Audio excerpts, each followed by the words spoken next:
കബർസ്ഥാനിൽ കിടന്നാലും ആ കിടന്ന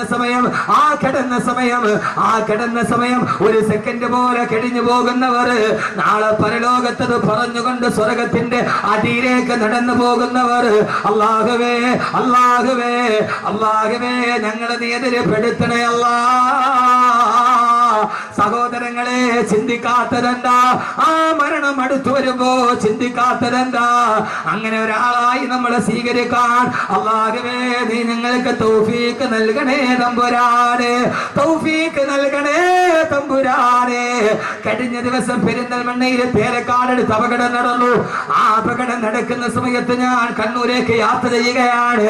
തേലക്കാടുള്ള പ്രവർത്തകരെന്റെ ഫോണിൽ വിളിച്ചിട്ട് പറഞ്ഞു, ഉസ്താദേ ജുമാ നമസ്കാരം കഴിഞ്ഞിട്ട് ഞാൻ കണ്ണൂരേക്കുള്ള യാത്രയിലാണ്. ഉസ്താദേ തേലക്കാട് അപകടം നടന്ന സ്ഥലമേടെന്നറിയോ? 13 പെൺകുട്ടികളും ആൺകുട്ടികളും പിടഞ്ഞു മരിച്ച മിനിങ്ങാനത്തെ അപകടമില്ലേ? വെള്ളിയാഴ്ചയിൽ അപകടം നടന്ന സ്ഥലത്ത് 3 മാസം മുമ്പ് ഞാനിവിടെ പ്രസംഗിച്ചതാണ്. ആ പ്രസംഗിച്ച ഗ്രൗണ്ടിന്റെ മുമ്പിലാണ് വണ്ടി പോയി തലകീടായി മറിയുന്നത്. അവിടെ വെച്ചിട്ട് ഞാൻ ചോദിച്ചതാണ്, ഈ മണ്ണിൽ നിന്ന് മരിച്ചു വീടില്ലെന്ന് ആർക്കാ ഉറപ്പുള്ളത്? സഹോദരങ്ങളെ, മിനി ബസ് പാഞ്ഞു വരുമ്പോ അത് 2 സുഹൃത്തിനെ വിളിച്ചിട്ട് പറഞ്ഞു, ഉസ്താദേ സുബഹ നമസ്കാരം കഴിഞ്ഞിറങ്ങുമ്പോ പാഞ്ഞു വന്ന മിനി ബസ് മരത്തിലേക്ക് വന്നിടിച്ചിട്ട് തകർന്നു പോയി. ആളുകളെല്ലാവരും കൂടി ഓടി വരുമ്പോ മനുഷ്യരെ പുറത്തെടുക്കാൻ കഴിയുന്നില്ല. തൊട്ടടുത്ത് ജോലി ചെയ്ത 2 JCB വിളിച്ചു കൊണ്ടുവന്നിട്ട് തകിട് മുഴുവനും പുറത്തെടുക്കുമ്പോ അതിന്റെ ഉള്ളിൽ കിടന്നിട്ട് 15 വയസ്സുള്ള പൊന്നുമോള് നിലവിളിക്കുകയാണ്. കയ്യിൽ പിടിച്ചു വലിച്ചെടുക്കാൻ പറ്റുന്നില്ല. അവളുടെ അരക്കത്തിന് താഴ്ഭാഗത്തേക്ക് ബസിന്റെ ഉള്ളിൽ അവശിഷ്ടത്തിന് കുടുങ്ങി കിടക്കുകയാ. അവള് കിടന്ന് നിലവിളിച്ചു 3/4 മണിക്കൂറോളം 10,000 ഓടിക്കൂടിയിട്ട് ധരിച്ചു നിൽക്കാനല്ലാതെ രക്ഷിക്കണേന്ന് നിലവിളിക്കുമ്പോ ഒരു സുന്ദരി പെൺകുട്ടി നിലവിളിക്കുമ്പോ പിടിച്ചു കയറ്റാൻ കഴിയാതെ JCB വന്നിട്ട് തകിടങ്ങട് മാറ്റിയിട്ട് വലിച്ചെടുക്കുമ്പോ ഉസ്താദേ കയ്യിൽ പിടിച്ചു വലിച്ചെടുക്കുമ്പോ അവളുടെ നിലവിളി അവസാനിച്ചിരുന്നു. വലിച്ചെടുത്തപ്പോ അവളുടെ അരക്ക് മുകളിലോട്ടുള്ള ഭാഗമാണ് വന്നത്, അതിനപ്പുറത്തേക്കുള്ള ഭാഗമില്ല.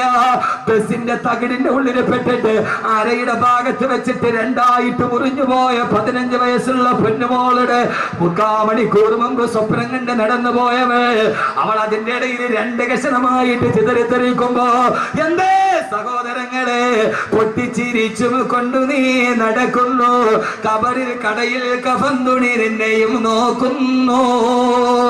ആ ബസ്സിലിരുന്നിട്ട് പാരൽ കോളേജിലേക്ക് പോയ കോളേജ് വിദ്യാർത്ഥിനികളാ സീറ്റിലിരുന്നിട്ട് ആടിയും പാടിയും ചിരിച്ചുകൊണ്ട് നടന്നു പോകുമ്പോ പൊട്ടിച്ചിരിച്ചും കൊണ്ട് നീ നടക്കുന്നു. കടയിൽ കഫൻ തുണി നിന്നെയും നോക്കുന്നു. പൊട്ടിച്ചിരിച്ചുകൊണ്ട് നടന്നു പോകുമ്പോ അടുത്ത കടയിലിരുന്നിട്ട് കഫൻ തുണി നിന്നെ നോക്കി ചിരിക്കുകയാണ്.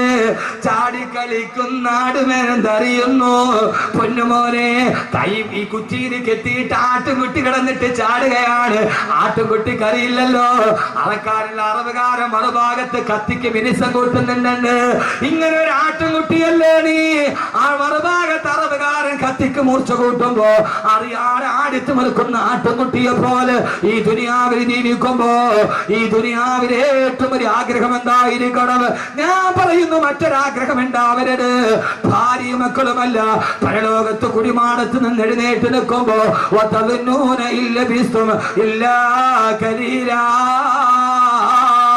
അല്ലാഹുവേ അല്ലാഹുവേ അല്ലാഹുവേ, ഈ ഖബറിന്റെ ഉള്ളിൽ നൂറ്റാണ്ടുകളെ കിടക്കേണ്ടി വന്ന ഒരു സെക്കൻഡ് പോലെ കഴിഞ്ഞു പോകുന്ന സുഖകരമായ ജീവിതം അത് കൊതിക്കാത്തവരാരാവുള്ളത്? അല്ലാഹു തൗഫീഖ് നൽകി അനുഗ്രഹിക്കുമാറാകട്ടെ. ഈ ദുനിയാവിൽ എല്ലാം അല്ല തന്നിട്ടുണ്ട്. വീട് തന്നിട്ടുണ്ട്, ബിസിനസ് തന്നിട്ടുണ്ട്, പണം തന്നിട്ടുണ്ട്, മക്കളെ തന്നിട്ടുണ്ട്, ഭാര്യയെ തന്നിട്ടുണ്ട്. ഞാൻ ഈ സദസ്സിൽ വെച്ചൊന്ന് വെറുതെ ചോദിക്കുകയാ, ഈ വിനീതന്റെ പ്രസംഗം കേൾക്കാൻ ഇവിടെ തടിച്ചുകൂടിയവരോട് നാളെ പരലോകത്ത് ചെല്ലുമ്പോ എഴുന്നേറ്റാൽ ഉടനെ എനിക്ക് അറിസിന്റെ തടലേക്ക് നടന്നു പോകണമെന്ന ആഗ്രഹത്തോട് ഇൻഷാ അല്ലാഹ് ഈ സദസ്സിൽ വെച്ചിട്ട് അഹമ്മദ് കബീർ ബാക്കവി 18 വർഷമായി മതപ്രഭാഷണം നടത്തുന്നുണ്ട്. അല്ലാഹുവിന്റെ തൗഫീഖ് കൊണ്ട് ഞാനൊരു 4 മാസം മുമ്പ് പെരിന്തൽമണ്ണയ്ക്കുള്ള ഉടമല മക്കാമുറൂസിന് ബഹുമാനായ സമസ്തയുടെ ആലിക്കുട്ടി ഉസ്താദ് അടക്കമുള്ളവരെ സദസ്സിലുണ്ട്, പാണക്കാട് തങ്ങളടക്കമുള്ളവരെ സദസ്സിലുണ്ട്. മൈക്ക് ഓണാണ്, ഞാൻ പ്രസംഗിക്കാൻ പോകുന്നു. തങ്ങളുടെ ഉദ്ഘാടന കർമ്മം തീർന്നു. പ്രസംഗത്തിന് വേണ്ടി സ്വാധ്യക്ഷനെ ക്ഷണിച്ചു. എഴുന്നേക്കാൻ പോകുന്നതിന് മുമ്പ് മൈക്കോണാണ്. 12 വയസ്സുള്ള ഒരു കുട്ടിയുടെ കയ്യിൽ പിടിച്ചിട്ട് ഒരു മനുഷ്യൻ കയറി വന്നിട്ട് പറഞ്ഞു, ഉസ്താദേ, എന്റെ കുഞ്ഞിന് 12 വയസ്സായി. 17 ദിവസം മുമ്പ് അവരുടെ തലവേദന വന്ന മദ്രസയിൽ തലതുറ്റി താഴെ വീണു. താങ്ങിയെടുത്ത് പെരിന്തൽമണ്ണ മൗലാന ഹോസ്പിറ്റലിൽ കൊണ്ടുപോകുമ്പോ ഡോക്ടർമാര് പരിശോധിച്ചിട്ട് പറഞ്ഞു, കുഞ്ഞിന് ബ്രെയിൻ ട്യൂമറാ. 17 ദിവസത്തിലധികം ഈ കുഞ്ഞു ജീവിച്ചിരിക്കില്ല. 17 ദിവസത്തിലധികം ഈ കുഞ്ഞു ജീവിച്ചിരിക്കില്ല. കേട്ട ഉമ്മ തളർന്ന് താഴെ വീണു. വാപ്പ പൊട്ടിക്കരച്ചിലായി. അവസാനം ഈ സദസ്സിനെ സാക്ഷി നിർത്തി ഞാൻ പറയുകയാണ്, മഹാന്മാരായ പണ്ഡിതന്മാരും ബഹുമാനപ്പെട്ട തങ്ങന്മാരും ഇരിക്കുന്ന സദസ്സിൽ വെച്ചിട്ട് ആ മനുഷ്യൻ മൈക്കിലൂടെ പറഞ്ഞ പൊടിയ 10,000 കേട്ടടാ. അവിടെ വെച്ച് അദ്ദേഹം ഭാര്യയും ഭർത്താവും കൂടി ഈ തളർന്ന കിടക്കുന്ന മകന്റെ തലയിൽ കൈവച്ചിട്ട് പറഞ്ഞു, ഇൻഷാ അല്ലാഹ് ബാക്കവി ഉസ്താദ് അടുത്ത സദസ്സിൽ വരുമ്പോ അവിടേക്കൊരു സദക്ക് നെയ്യത്താക്കുകയാ. ഈ മകന് അസുഖമെന്ന് ശിവയാകാൻ. സഹോദരങ്ങളെ, ആ സദസ്സിൽ വെച്ച് പറഞ്ഞു, ഉസ്താദേ, മരണം കാത്ത് 17 ദിവസത്തെ ആയുസ് പറഞ്ഞ മോന് 13ാമത്തെ ദിവസം വെന്റിലേറ്ററിൽ നിന്ന് ബോധം തെളിഞ്ഞു.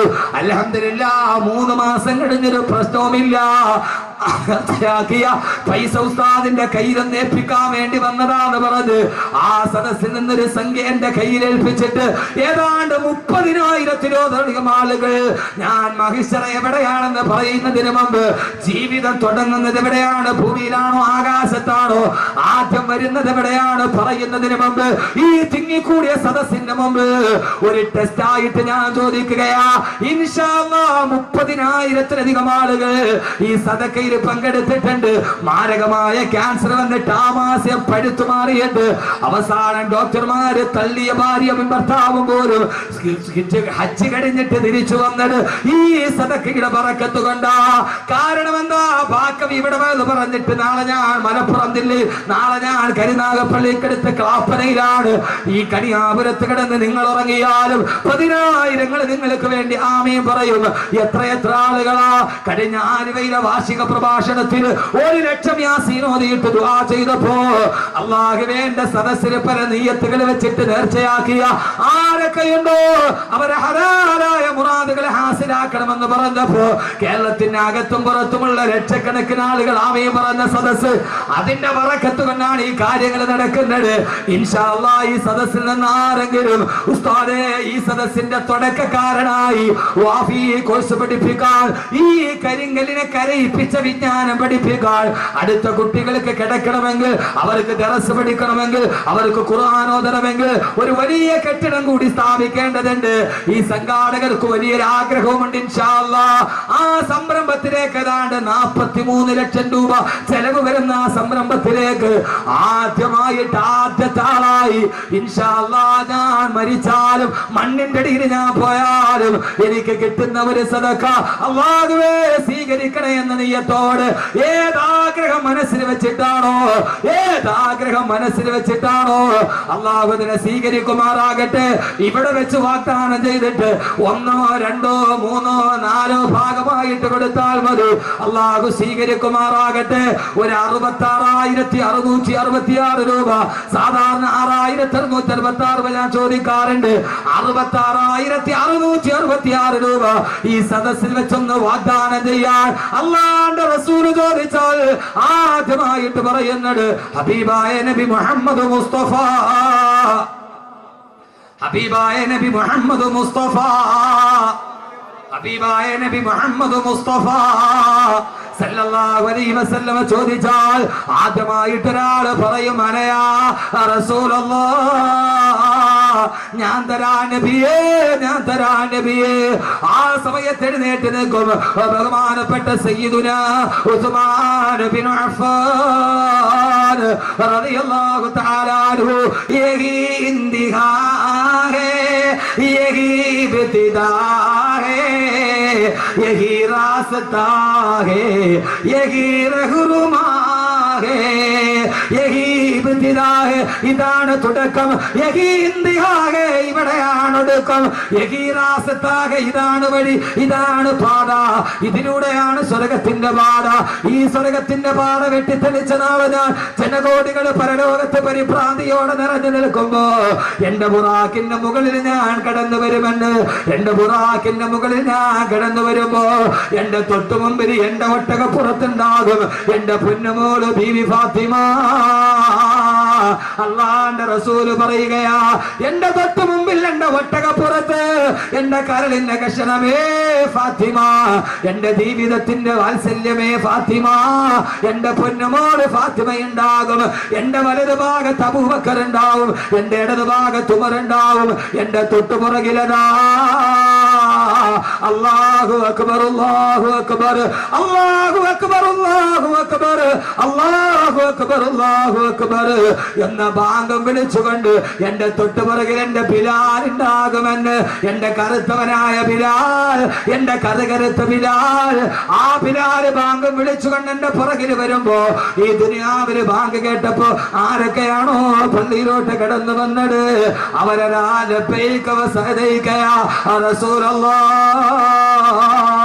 എന്നും പറഞ്ഞുകൊണ്ട് അവര് ബിലാലിന്റെ തൊട്ട് പുറകിൽ വന്ന് ഒരുമിച്ച് കൂടുമെന്ന് ഹബീബായ നബി മുഹമ്മദ് മുസ്തഫ.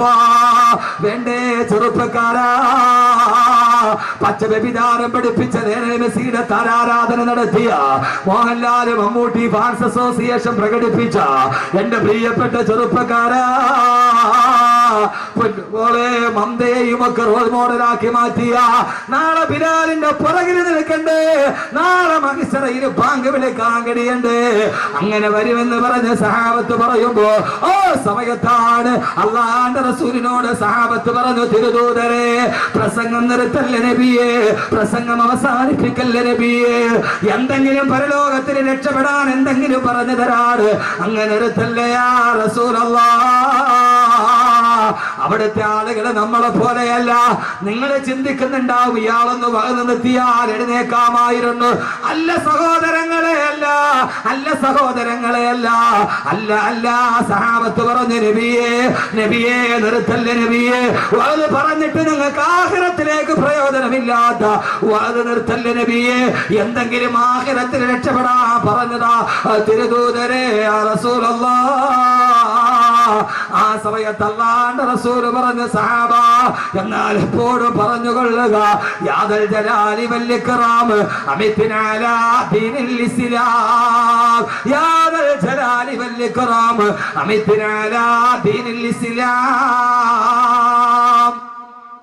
ഞാൻ എന്റെ പ്രിയപ്പെട്ട സഹോദരങ്ങളോട്, ആത്മീയത ഏറ്റവും വലിയ കച്ചവട വസ്തുവായി മാറുന്ന ആത്മീയ ചൂഷണത്തിന്റെ പേരിൽ കേരളത്തിൽ ഏറ്റവും വലിയ സംവാദ പ്രതിവാദങ്ങൾ നടന്നുകൊണ്ടിരിക്കുമ്പോ, ആത്മീയ കച്ചവടം പൊതിപിടിക്കുമ്പോൾ എന്റെ പ്രിയപ്പെട്ട സഹോദരങ്ങളെ, ആരാ യഥാർത്ഥ വലിയാരാണ് എന്ന് തിരിച്ചറിയണമെങ്കിൽ അള്ളാഹുവിന്റെ വിശുദ്ധമായ ഖുർആൻ തന്നെ പറയുന്നുണ്ട് യഥാർത്ഥ വിലായത്തിന്റെ ഉടമസ്ഥനാരാ. അള്ളാഹുവിന്റെ വിശുദ്ധമായ ഖുർആനിൽ അള്ളാഹു തന്നെ വലിയന്റെ അടയാളം പറയുമ്പോ അത് പച്ചത്തലപ്പാവിന്റെ ഏറ്റവും വലിയ സമ്പന്നാടിസ്ഥാനത്തിന് കിട്ടിയ പച്ചക്കളറല്ല. പച്ച തസ്ബീഹുമാല ഇട്ടത് കൊണ്ട് ഒരാൾ വലിയാകണമെന്നില്ല. അള്ളാഹുവിന്റെ ഖുർആനിൽ അള്ളാഹു പറയുകയാണ് വലിയന്റെ അടയാളം എന്താ? ഖുൽ യാ അയ്യുഹല്ലദീന ഹാദൂ ഇൻ സഅംതും അന്നകും ഔലിയാഉ ലില്ലാഹ് മിൻ ദൂനിൻ നാസി ഫതമന്നഉൽ മൗത ഇൻ കുൻതും സ്വാദിഖീൻ. അള്ളാഹുവിന്റെ പ്രവാചകൻ നബി മുഹമ്മദ് മുസ്തഫ, ആദരവായ പ്രവാചകൻ നബി മുഹമ്മദ് മുസ്തഫ, പോരാതാദ്യതാറെ മദീന നബി മുഹമ്മദ് മുസ്തഫ സല്ലല്ലാഹു അലൈഹി വസല്ലമയുടെ ഏറ്റവും വലിയ എതിരാളികളായ ജൂതന്മാര് മുഴുവനും വഖാലത്തിൽ യഹൂദു നഹ്നു അബ്നാഉല്ലാഹി വഅഹിബ്ബാഹു, ഞങ്ങൾ അള്ളാഹുവിന്റെ മക്കളാണ്, ഞങ്ങൾ അള്ളാഹുവിന്റെ ഇട്ടക്കാരാണെന്ന് അവകാശവാദം ഉന്നയിച്ചപ്പോ മക്കയിലെ ജൂതന്മാര് മുഴുവനും ഞങ്ങൾ പടച്ച തമ്പുരാന്റെ ഏറ്റവും വലിയ ഇട്ടക്കാരാ, അള്ളാഹുവിനെ ഏറ്റവും കൂടുതൽ സ്നേഹിക്കുന്നവരെ ഞങ്ങളാണെന്ന് ജൂതന്മാര് പറഞ്ഞു നടന്നപ്പോ ആ സമയത്ത് അല്ലാഹു സുബ്ഹാനഹു വ തആല അള്ളാഹുവിന്റെ റസൂലിനായ തറക്കി നബിയെ അള്ളാഹുവിനോട് ഏറ്റവും ഇഷ്ടമുള്ളവരാണ് ജൂതന്മാരെന്നവർ അവകാശവാദം പറയുന്നുവെങ്കിൽ അവരോടങ്ങ് ചോദിക്കും നബിയെ, നിങ്ങൾ അള്ളാഹുവിനെ ഇഷ്ടപ്പെടുന്നവരാണെങ്കിൽ, അള്ളാഹുവിനെ നിങ്ങൾ സ്നേഹിക്കുന്നവരാണെങ്കിൽ, ഖുൽ യാ അയ്യുഹല്ലദീന ഹാദൂ ഇൻ സഅംതും അന്നകും ഔലിയാഉ ലില്ലാഹ്, നിങ്ങൾ അള്ളാഹുവിന്റെ ഔലിയാക്കളാ, അള്ളാഹുടെ വലിയകളാ നിങ്ങളെന്ന് നിങ്ങളുടെ ആടുകൾക്ക് 40 വട്ടം പറഞ്ഞുകൊണ്ടിരിക്കുന്നെങ്കിൽ വിലായത്തിന്റെ അടയാളം എന്താ? അള്ളാഹുന്റെ ഔലിയാക്കളാണ് നിങ്ങളെങ്കിൽ ഫതമന്നവുൽ മൗത, നിങ്ങൾക്ക് മരിക്കാൻ ധൈര്യമുണ്ടോ? നിങ്ങൾക്ക് മരിക്കാൻ ധൈര്യമുണ്ടോ? എത്രയും പെട്ടെന്ന് ഈ ഭൂമിയിൽ നിന്ന് ഭരിച്ചിട്ട് എന്റെ അടുക്കലേക്ക് വരാൻ നിങ്ങൾക്ക് ധൈര്യമുണ്ടോ എന്ന് അവരോട് ചോദിക്കുക. റസൂലല്ലാഹ് അള്ളാഹുവിന്റെ ചോദ്യം ഇറങ്ങി. അള്ളാഹുവിനെ ഇഷ്ടപ്പെട്ടവരാണെങ്കിൽ, പടച്ചറപ്പിനെ സ്നേഹിക്കുന്നവരാണെങ്കിൽ, പടച്ചറപ്പിന്റെ ഇഷ്ടക്കാരാണെങ്കിൽ, പടച്ചറപ്പിനെ സ്നേഹിക്കുന്നവരാണെങ്കിൽ, പടച്ചറപ്പിന്റെ സ്വർഗത്തിന്റെ അവകാശികളാണെങ്കിൽ, നിങ്ങൾക്ക് ആർക്കെങ്കിലും കഴിയോ? നിങ്ങൾ ആരെങ്കിലും മരണത്തെ ഇഷ്ടപ്പെടുമോ? ഈ ഭൂമിയിൽ നിന്ന് മരിച്ചിട്ട് എന്നെ മണ്ണിന്റെ അടിയിലേക്ക് വരാൻ, പരലോകത്തേക്ക് എഴുന്നേറ്റ് നിൽക്കാൻ. എന്നിട്ട് അള്ളാഹു പറയുകയാണില്ല നബിയെ, ولا يتمنونه أبدا بما قدمت أيديهم والله عليم بالظالمين ولا يتمنونه أبدا. അവരൊരിക്കലും മരിക്കാൻ ആഗ്രഹിക്കില്ല നബിയെ. ഈ ഭൂമിയിൽ നിന്ന് മരണത്തോടെ വിട പറഞ്ഞു പോകാൻ, ആരുടെ മണ്ണിലേക്ക് പോയി മലന്ന് കിടക്കാൻ അവരൊരിക്കലും ആഗ്രഹിക്കില്ല നബിയെ. കാരണം എന്തെന്നറിയുമോ? ബിമാ അവര് ജീവിതത്തിൽ ചെയ്ത പ്രവർത്തനങ്ങൾ എത്ര നല്ലതല്ല, അവർ ഈ ഭൂമിയിൽ ചെയ്തു കൂട്ടിയത് എത്ര നന്മകളൊന്നുമല്ല, തിന്മകൾ മുഴുവനെ ചെയ്തു കൂട്ടി അവരെങ്ങനെയാ? അവരൊരിക്കലും മരിക്കാൻ ആഗ്രഹിക്കില്ല നബിയെ. അള്ളാഹുവിന്റെ വിശുദ്ധമായ ഖുർആൻ ഞങ്ങൾ അള്ളാഹുവിനെ അനുസരിച്ച് ജീവിക്കുന്നവരാണെന്ന് അവകാശവാദം പറഞ്ഞ ജൂതന്മാരെ ഖണ്ഡിച്ചുകൊണ്ടിരക്കി ആയത്തിന്റെ തുടക്കം ചോദിച്ചുകൊണ്ട് മരണത്തെ കുറിച്ച് കേൾക്കാനെത്തിയ എന്റെ പ്രിയപ്പെട്ട സഹോദരങ്ങളോട് ചോദിക്കട്ടെ, മരണം ഈ യഥാർത്ഥ ജീവിതത്തിന്റെ തുടക്കമാണെങ്കിൽ ആർക്കെങ്കിലും ധൈര്യമുണ്ടോ മരണത്തെ ആഗ്രഹിക്കാൻ? അല്ലാഹുവേ, യഥാർത്ഥ ജീവിതത്തിന്റെ തുടക്കം മരണമല്ലയോ? ഇനിയല്ലയോ മഹിശറയുള്ളത്? ഇനിയല്ലയോ അർശിന്റെ തണലുള്ളത്? മരണത്തിന്റെ ശേഷമല്ലേ അർശിന്റെ തണലുള്ളത്? മരണത്തിന് ശേഷമല്ലേ ഹിസാബുള്ളത്? മരണത്തിന് ശേഷമല്ലേ സിറാത്തുള്ളത്? മരണത്തിന് ശേഷമല്ലേ മീസാനുള്ളത്? മരണത്തിന് ശേഷമല്ലേ നരകമുള്ളത്? മരണത്തിന് ശേഷമല്ലേ സ്വർഗത്തിന്റെ സുന്ദരതയുള്ളത്? അതുകൊണ്ട് എനിക്ക് നീ ദുനിയാവിൽ ജീവിക്കണ്ട, എത്രയും പെട്ടെന്ന് എനിക്ക് ഇവിടെ നിന്ന് മരിച്ചാൽ മതിയെന്ന് എന്തേ സഹോദരന്മാരെ ആഗ്രഹിക്കാൻ കഴിയുന്നില്ല? അല്ലാഹു പറയുകയാണ്, വലായതമന്നൗനഹു അബദൻ ബിമാ ഖദ്ദമത് ഐദീഹിം. അവരുടെ ജീവിതത്തിൽ അവര് ചെയ്തു വെച്ച കാര്യങ്ങൾ എത്ര നല്ലതല്ലാത്തത് കൊണ്ട് അവരാരും മരണത്തെ ആഗ്രഹിക്കില്ലെന്ന് അള്ളാഹുവിന്റെ വിശുദ്ധ ഖുർആൻ. അള്ളാഹുവിന്റെ ഖുർആനിൽ അള്ളാഹു പറയുകയാ, നിങ്ങൾ ആരെങ്കിലും അള്ളാഹുവിന്റെ വിലായത്തിന്റെ അടയാളം മരിക്കാൻ ആഗ്രഹിക്കുക എന്നുള്ളത്. വലിയ ഔലിയാക്കൾക്ക് ഇവിടെ ജീവിക്കണമെന്ന് വലിയ ആഗ്രഹമൊന്നുമില്ല. അതുകൊണ്ട് തന്നെ അവർക്ക് പണത്തിനോട് വലിയ അത്യാർത്തിയൊന്നുമില്ല. അള്ളാഹുവിന്റെ യഥാർത്ഥ വലിയകളാരാ? അവര് പണത്തിനോട് ആർത്തികളുള്ളവർ. അവർ ആയിരത്തോടും ലക്ഷങ്ങളോടും കോടികളോടും ആർത്തിയുള്ളവരല്ല. അവർ അള്ളാഹുവിന് ഇഷ്ടപ്പെട്ടവരാണെങ്കിൽ, ഹബീബായ നബി മുഹമ്മദ് മുസ്തഫ സല്ലല്ലാഹു അലൈഹി വസല്ലമയെ സ്നേഹിക്കുന്നവരാണെങ്കിൽ അവർ ലക്ഷത്തിന്റെയും കോടികളുടെയും കഥ പറയുന്നവരല്ല. അവരെത്രയും പെട്ടെന്ന് ഈ ഭൂമിയിൽ നിന്നും മരിക്കണമെന്ന് ആഗ്രഹിക്കുന്നവരാണ്. യഥാർത്ഥത്തിൽ ജീവിതത്തിൽ ആഗ്രഹിക്കേണ്ടത് മരിക്കാൻ, എത്രയും പെട്ടെന്ന് മരിക്കണം. അല്ലാഹു തൗഫീഖ് തരട്ടെ.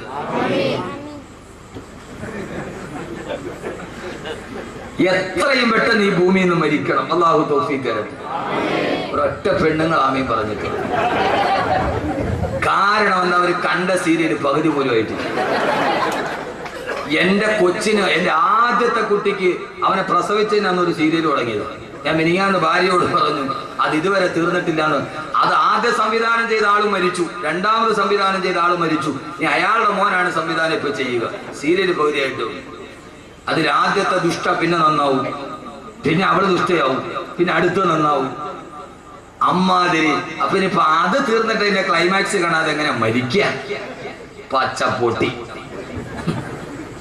പച്ചപ്പൊട്ടി, പൊട്ടി വേറെ പച്ചപ്പൊട്ടി. ഈ ഇരിക്കുന്ന പച്ചപ്പൊട്ടികൾ. കാരണമല്ല, മേക്കപ്പിന്റെ സാരി ഉടുത്ത് ഗ്ലിസറിൻ തേച്ചിട്ട് കരയുന്ന പെണ്ണിനെ കണ്ടിട്ട്, കണ്ണിന് ഗ്ലിസറിൻ തേച്ചിട്ട് കരയുന്ന പെണ്ണിനെ കണ്ടിട്ട് 21 ഇഞ്ചിന്റെ മുമ്പിൽ ഇരുന്നിട്ട് പൊട്ടിക്കരഞ്ഞ പച്ചപ്പൊട്ടിയാണ്. പച്ചപ്പൊട്ടി. അവള് കരയുന്നത് ഗ്ലിസറിൻ തേച്ചിട്ടാണ്. അവള് ക്യാമറയുടെ മുമ്പിൽ ആ സീരിയലുകാരി കളഞ്ഞത്. ഒരു സീരിയൽ നടിക്ക് 500 സാരി ഉണ്ടെന്നാണ് ഇന്നത്തെ വനിതയുടെ റിപ്പോർട്ട്. 500 സാരി. യഥാർത്ഥത്തിൽ അഭിനയം പച്ചപ്പൊട്ടി എന്നല്ലാതെ അതിന്റെ അപ്പുറത്തേക്ക് പറയാൻ കഴിയില്ല. ഗ്ലിസറിൻ തേച്ച് കരയുന്ന ആ പെണ്ണ്, 500 സാരിയുള്ള പെണ്ണ്, ഒരു ദിവസം 10 പ്രാവശ്യം സാരി മാറി മാറി ഉടുത്ത് ക്യാമറയുടെ മുമ്പിൽ ഗ്ലിസറിൻ തേച്ചിരിക്കുന്ന പെണ്ണിനെ കണ്ടിട്ട് കരഞ്ഞ പെണ്ണ്, അവളാണ് പച്ചപ്പൊട്ടി. അതിനേക്കാൾ വലിയ പൊട്ടി വേറെ ലോകത്തിലാണ്. പച്ചപ്പൊട്ടി. നിങ്ങൾ പറഞ്ഞ കാര്യം. യഥാർത്ഥത്തിൽ എന്റെ പ്രിയപ്പെട്ട സഹോദരങ്ങളെ, ഏറ്റവും പ്രധാനപ്പെട്ട ജീവിതം മരണത്തിന് ശേഷമാണ്. മരിക്കുക എന്ന് പറയുന്നത് സന്തോഷമാണ്. അള്ളാഹു ആ സന്തോഷം നമുക്ക് നൽകി അനുഗ്രഹിക്കട്ടെ. ആമീൻ പറയും മനുഷ്യന്മാരെ. അതുകൊണ്ടല്ലേ അള്ളാഹുവിന്റെ വിശുദ്ധമായ ഖുർആൻ പറഞ്ഞത് എന്താ? കുല്ലു നഫ്സിൻ ദായിഖത്തുൽ മൗത്ത്. കുല്ലു നഫ്സിൻ ദായിഖത്തുൽ മൗത്ത്. എല്ലാ മനുഷ്യ ശരീരവും. യഥാർത്ഥത്തിൽ നമുക്ക് അറിയാവുന്ന ചില ആയത്തുകളുണ്ട്. നമ്മൾ ഏറ്റവും കൂടുതൽ കേട്ടിട്ടുള്ള ആയത്താണ് കുല്ലു നഫ്സിൻ ദായിഖത്തുൽ മൗത്ത്. എന്താ അതിന്റെ അർത്ഥം? എന്താ അതിന്റെ അർത്ഥം? ഇതാ ദറസ് എന്നതിന്റെ ഗുണം. എല്ലാ ജീവജാലങ്ങളും മരണപ്പെട്ടു പോകും. ഇത് നമ്മൾ പണ്ട് മുതലേ പറഞ്ഞു പഠിച്ച ഒരർത്ഥമാണ്. ചില ആയത്തുകൾ നമുക്ക് ആയത്തറിയാം, പക്ഷെ അർത്ഥം അറിയില്ല. അതിന് വലിയ ഹിസാൻ വൈത്തായതിൽ കുറവ്. അപ്പം നമുക്കറിയാം ജുമയുടെ ശക്തം ബെല്ലടിച്ചു, പള്ളിക്കകത്ത് ഒരാൾ ബെല്ലാണ്. ആയത്ത് കേൾക്കുമ്പോൾ മോനെ ഒന്നുകൂടി ഒത്തിരി സൗണ്ട് തുറന്നു വിട്ടേ, ഒരു ഇത്തിരി എക്കോ വെറുതെ വിട്ടാ. ഹുനാന്ന് പറഞ്ഞാൽ ഹുന ഹുന ഹുനാന്ന് കേൾക്കണ്ടത്, എന്നാലേ തന്നെ സുഖമുള്ളൂ. ആ സമയം യഥാർത്ഥത്തിൽ നമ്മൾ പണ്ട് മുതലേ പറഞ്ഞു പഠിച്ച ഒരർത്ഥമാണ് കുല്ലു നഫ്സിൻ ദായിഖത്തുൽ മൗത്ത്. എല്ലാ ജീവജാലങ്ങളും മരണം. ഇവിടെ എല്ലാ ജീവജാലങ്ങളും മരിക്കുമെന്നല്ല. കുല്ലു നഫ്സിൻ ദായിഖത്തുൽ മൗത്ത്. എല്ലാ ജീവജാലങ്ങളും മരണത്തിന്റെ രുചിയേറിയും. റാക്ക എന്ന് പറഞ്ഞാൽ രുചിക്കുക. മരണത്തിനൊരു രുചിയുണ്ടെന്ന് വിശുദ്ധ ഖുർആൻ. മരണത്തിന് രുചിയുണ്ട്. ഓണമെടുത്തപ്പോ സീരിയലുകളിൽ മുഴുവനും, ചാനലുകൾ മുഴുവനും, എല്ലാ പത്രപ്രസിദ്ധീകരണങ്ങളും പായസം ഉണ്ടാക്കുന്ന രുചിയുടെ വകഭേദങ്ങൾ പറയുമ്പോ എല്ലായിടത്തും പായസത്തിന്റെ രുചിയാണ്. അൽസാദിന് 101 കറിയാണ് ഇപ്രാവശ്യം. ഗിന്നസ് ബുക്കിൽ കയറാൻ പോയ കഴക്കൂട്ടത്ത് എല്ലായിടത്തും രുചിയുടെ കഥകൾ. യഥാർത്ഥത്തിൽ എന്റെ പ്രിയപ്പെട്ട സഹോദരങ്ങളെ, ഏറ്റവും വലിയ രുചിയേടാ. അള്ളാന്റെ ഖുർആൻ പറയുകയാണ് കുല്ലു നഫ്സിൻ ദായിഖത്തുൽ മൗത്ത്. എല്ലാ ജീവജാലങ്ങളും മരണത്തിന്റെ രുചിയറിയുമെന്ന് റാക്ക എന്ന് പറഞ്ഞാൽ രുചിക്കുക. മരണത്തിന് രുചിയുണ്ട്. ആ രുചി ഏതാണ്? ഏതായാലും ലോകത്ത് രണ്ട് രുചിയേ ഉള്ളൂ. ഒന്നുകിൽ അത് മധുരമാണ്, അല്ലെങ്കിൽ അത് കയ്പാണ്. മരണത്തിന് 2 രുചിയാണ്. ഒന്നുകിൽ കയ്പേറിയ മരണം, അല്ലെങ്കിൽ രുചികരമായ മധുരമൂറുന്ന മരണം. അല്ലാഹുവേ അല്ലാഹുവേ അല്ലാഹുവേ, നിന്റെ അടിമകൾ ഈ പാതിരാ സമയത്ത് ഇവിടെ ഒരുമിച്ചിരിക്കുകയാണ്. ജീവിതത്തിന്റെ കഥ പറയാനല്ല, ലാഭത്തിന്റെ കണക്ക് കൂട്ടുകാരനാക്കാനല്ല. അല്ലാഹുവേ, ഞങ്ങളുടെ ഏറ്റവും വലിയ കച്ചവടം മരണത്തിന് ശേഷമുള്ള കച്ചവടമാണ്. ഞങ്ങളുടെ മരണം നീ രുചികരമാക്കണേ അല്ലാ. ഞങ്ങളുടെ മരണം നീ രുചികരമാക്കി തരണേ തമ്പുരാനെ. ഏറ്റവും രുചികരമായ മരണം കാണുമ്പോ, അതുകൊണ്ടല്ലേ ആദരവായ പ്രവാചകൻ നബി മുഹമ്മദ് മുസ്തഫ, ആദരവായ പ്രവാചകൻ നബി മുഹമ്മദ് മുസ്തഫ സല്ലല്ലാഹു അലൈഹി വസല്ലമയുടെ പ്രിയപ്പെട്ട സഹാബി ബഹുമാനപ്പെട്ട സയ്യിദുനാ ബിലാൽ, കറുത്തവനായ ബിലാൽ, കറുത്ത ബിലാൽ, ഉമയ്യത്തിന്റെ ചാട്ടവാറടിയേറ്റിട്ട് പിടഞ്ഞു പോയ ബിലാൽ, ആഫ്രിക്കക്കാരനായ ബിലാൽ. ആ ബിലാൽ മരണാസന്നനായി കിടക്കുമ്പോ ബിലാൽ റളിയല്ലാഹു തആല നിന്റെ കട്ടിലിന്റെ ഭാഗത്ത് ബിലാൽ കിടന്ന് സക്കറാത്തിൽ കിടന്ന് പിടയുകയാണ്. ഭാര്യ മക്കള് നിലവിളി കിടക്കുമ്പോ ഭാര്യ മക്കളും മാതാപിതാക്കളും ബിലാൽ റളിയല്ലാഹു അൻഹുവിന്റെ ചുറ്റുഭാഗത്ത് നിന്ന് പൊട്ടിക്കരയുമ്പോ ആ സമയത്ത് കറുത്തവനായ ബിലാല് ചിരിച്ചില്ല മനുഷ്യരെ. കറുത്തവനായ ബിലാലിന്റെ മുഖം വെളുത്തു. ഏത് സമയത്തെന്നറിയുമോ? മരണവേദന മുന്നിൽ കണ്ട സമയം. ഏത് കറുത്തവനും വെളുക്കുന്നൊരു ദിവസമുണ്ട്. ആ ദിവസമാണ് മരണദൂതം വരുന്ന ദിവസം, അസ്റായീൽ വരുന്ന ദിവസം. ഏത് കറുത്ത പെണ്ണിന്റെ മുഖവും വെളുമ്പുന്ന ദിവസം. അന്നാണ് കറുത്തവനായ ബിലാലിന്റെ മുഖത്ത് വെളുപ്പുണ്ടായത്. ബിലാല് പറഞ്ഞു പത്രേ, നിങ്ങൾ എന്തിനാണ് കരയുന്നത്? എന്തിനാ? നിങ്ങൾ ഇവിടെ നിന്ന് വിട പറയുകയല്ലേ? ഉപ്പയെ നഷ്ടപ്പെടുകയല്ലേ? ഭർത്താവിനെ നഷ്ടപ്പെടുകയല്ലേ? പൊന്നുമകനെ നഷ്ടപ്പെടുകയല്ലേ? ആ വിതയൊത്തിട്ട് ഞങ്ങൾ കരയുകയാണെന്ന് മറുപടി പറയുമ്പോ മരണസമയത്ത് പടന്തുണി കെട്ടിൽ കിടന്ന ബിലാൽ റളിയല്ലാഹു അൻഹു തന്റെ പ്രിയപ്പെട്ട ഭാര്യ മക്കളോട് പറഞ്ഞതെന്താ? നിങ്ങൾ എന്റെ മുമ്പിൽ ഇരുന്നിട്ട് കരയുന്നത് എന്തിനാ? എനിക്ക് ഏറ്റവും വലിയ സന്തോഷം ഇപ്പോഴാ. ഞാൻ മരിക്കുന്നതാണ് എനിക്ക് ഏറ്റവും വലിയ സന്തോഷം. സന്തോഷത്തോടെ നിങ്ങൾ എന്നെ യാത്രയാക്കണേ. കാരണം മരിച്ചു കഴിഞ്ഞാല് ഞാൻ പോകുന്നത് എവിടേക്കാണ്? അൽകാ മുഹമ്മദൻ വഹിസുബാ, അൽകാ മുഹമ്മദൻ വഹിസുബാ.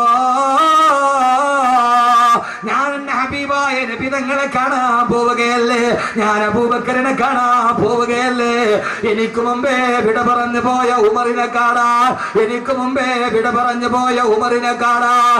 സഹോദരങ്ങളെ, മരണം ജീവിതത്തിന്റെ തുടക്കമെന്ന ശീർഷകത്തിന്റെ കീഴിൽ ആദ്യം അറിയുക, മരിച്ചു കഴിഞ്ഞാലാണ് പിന്നെ മനക്കോട്ടകളെ തെളിയുക.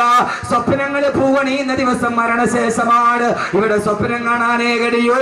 ഇത് സ്വപ്നം വിളയുന്ന മണ്ണല്ല. ഈ ഭൂമി സ്വപ്നം മണയുന്ന തെളിയുന്ന മണ്ണല്ല.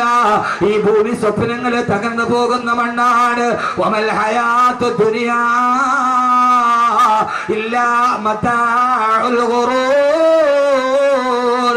ഈ ദുനിയാവിലെ സ്വപ്നങ്ങൾ പൂവണിഞ്ഞിട്ട് ഒരാളും പോയിട്ടില്ല. ഒരു മനുഷ്യന്റെ ഈ സ്വപ്നങ്ങൾ ഇവിടെ പൂവണിഞ്ഞിട്ടില്ല. ആളുകളെ കുട്ടുകുടാ ചിരിപ്പിച്ചവരെ ചിരിക്കാൻ കഴിയാത്ത ഭൂമി.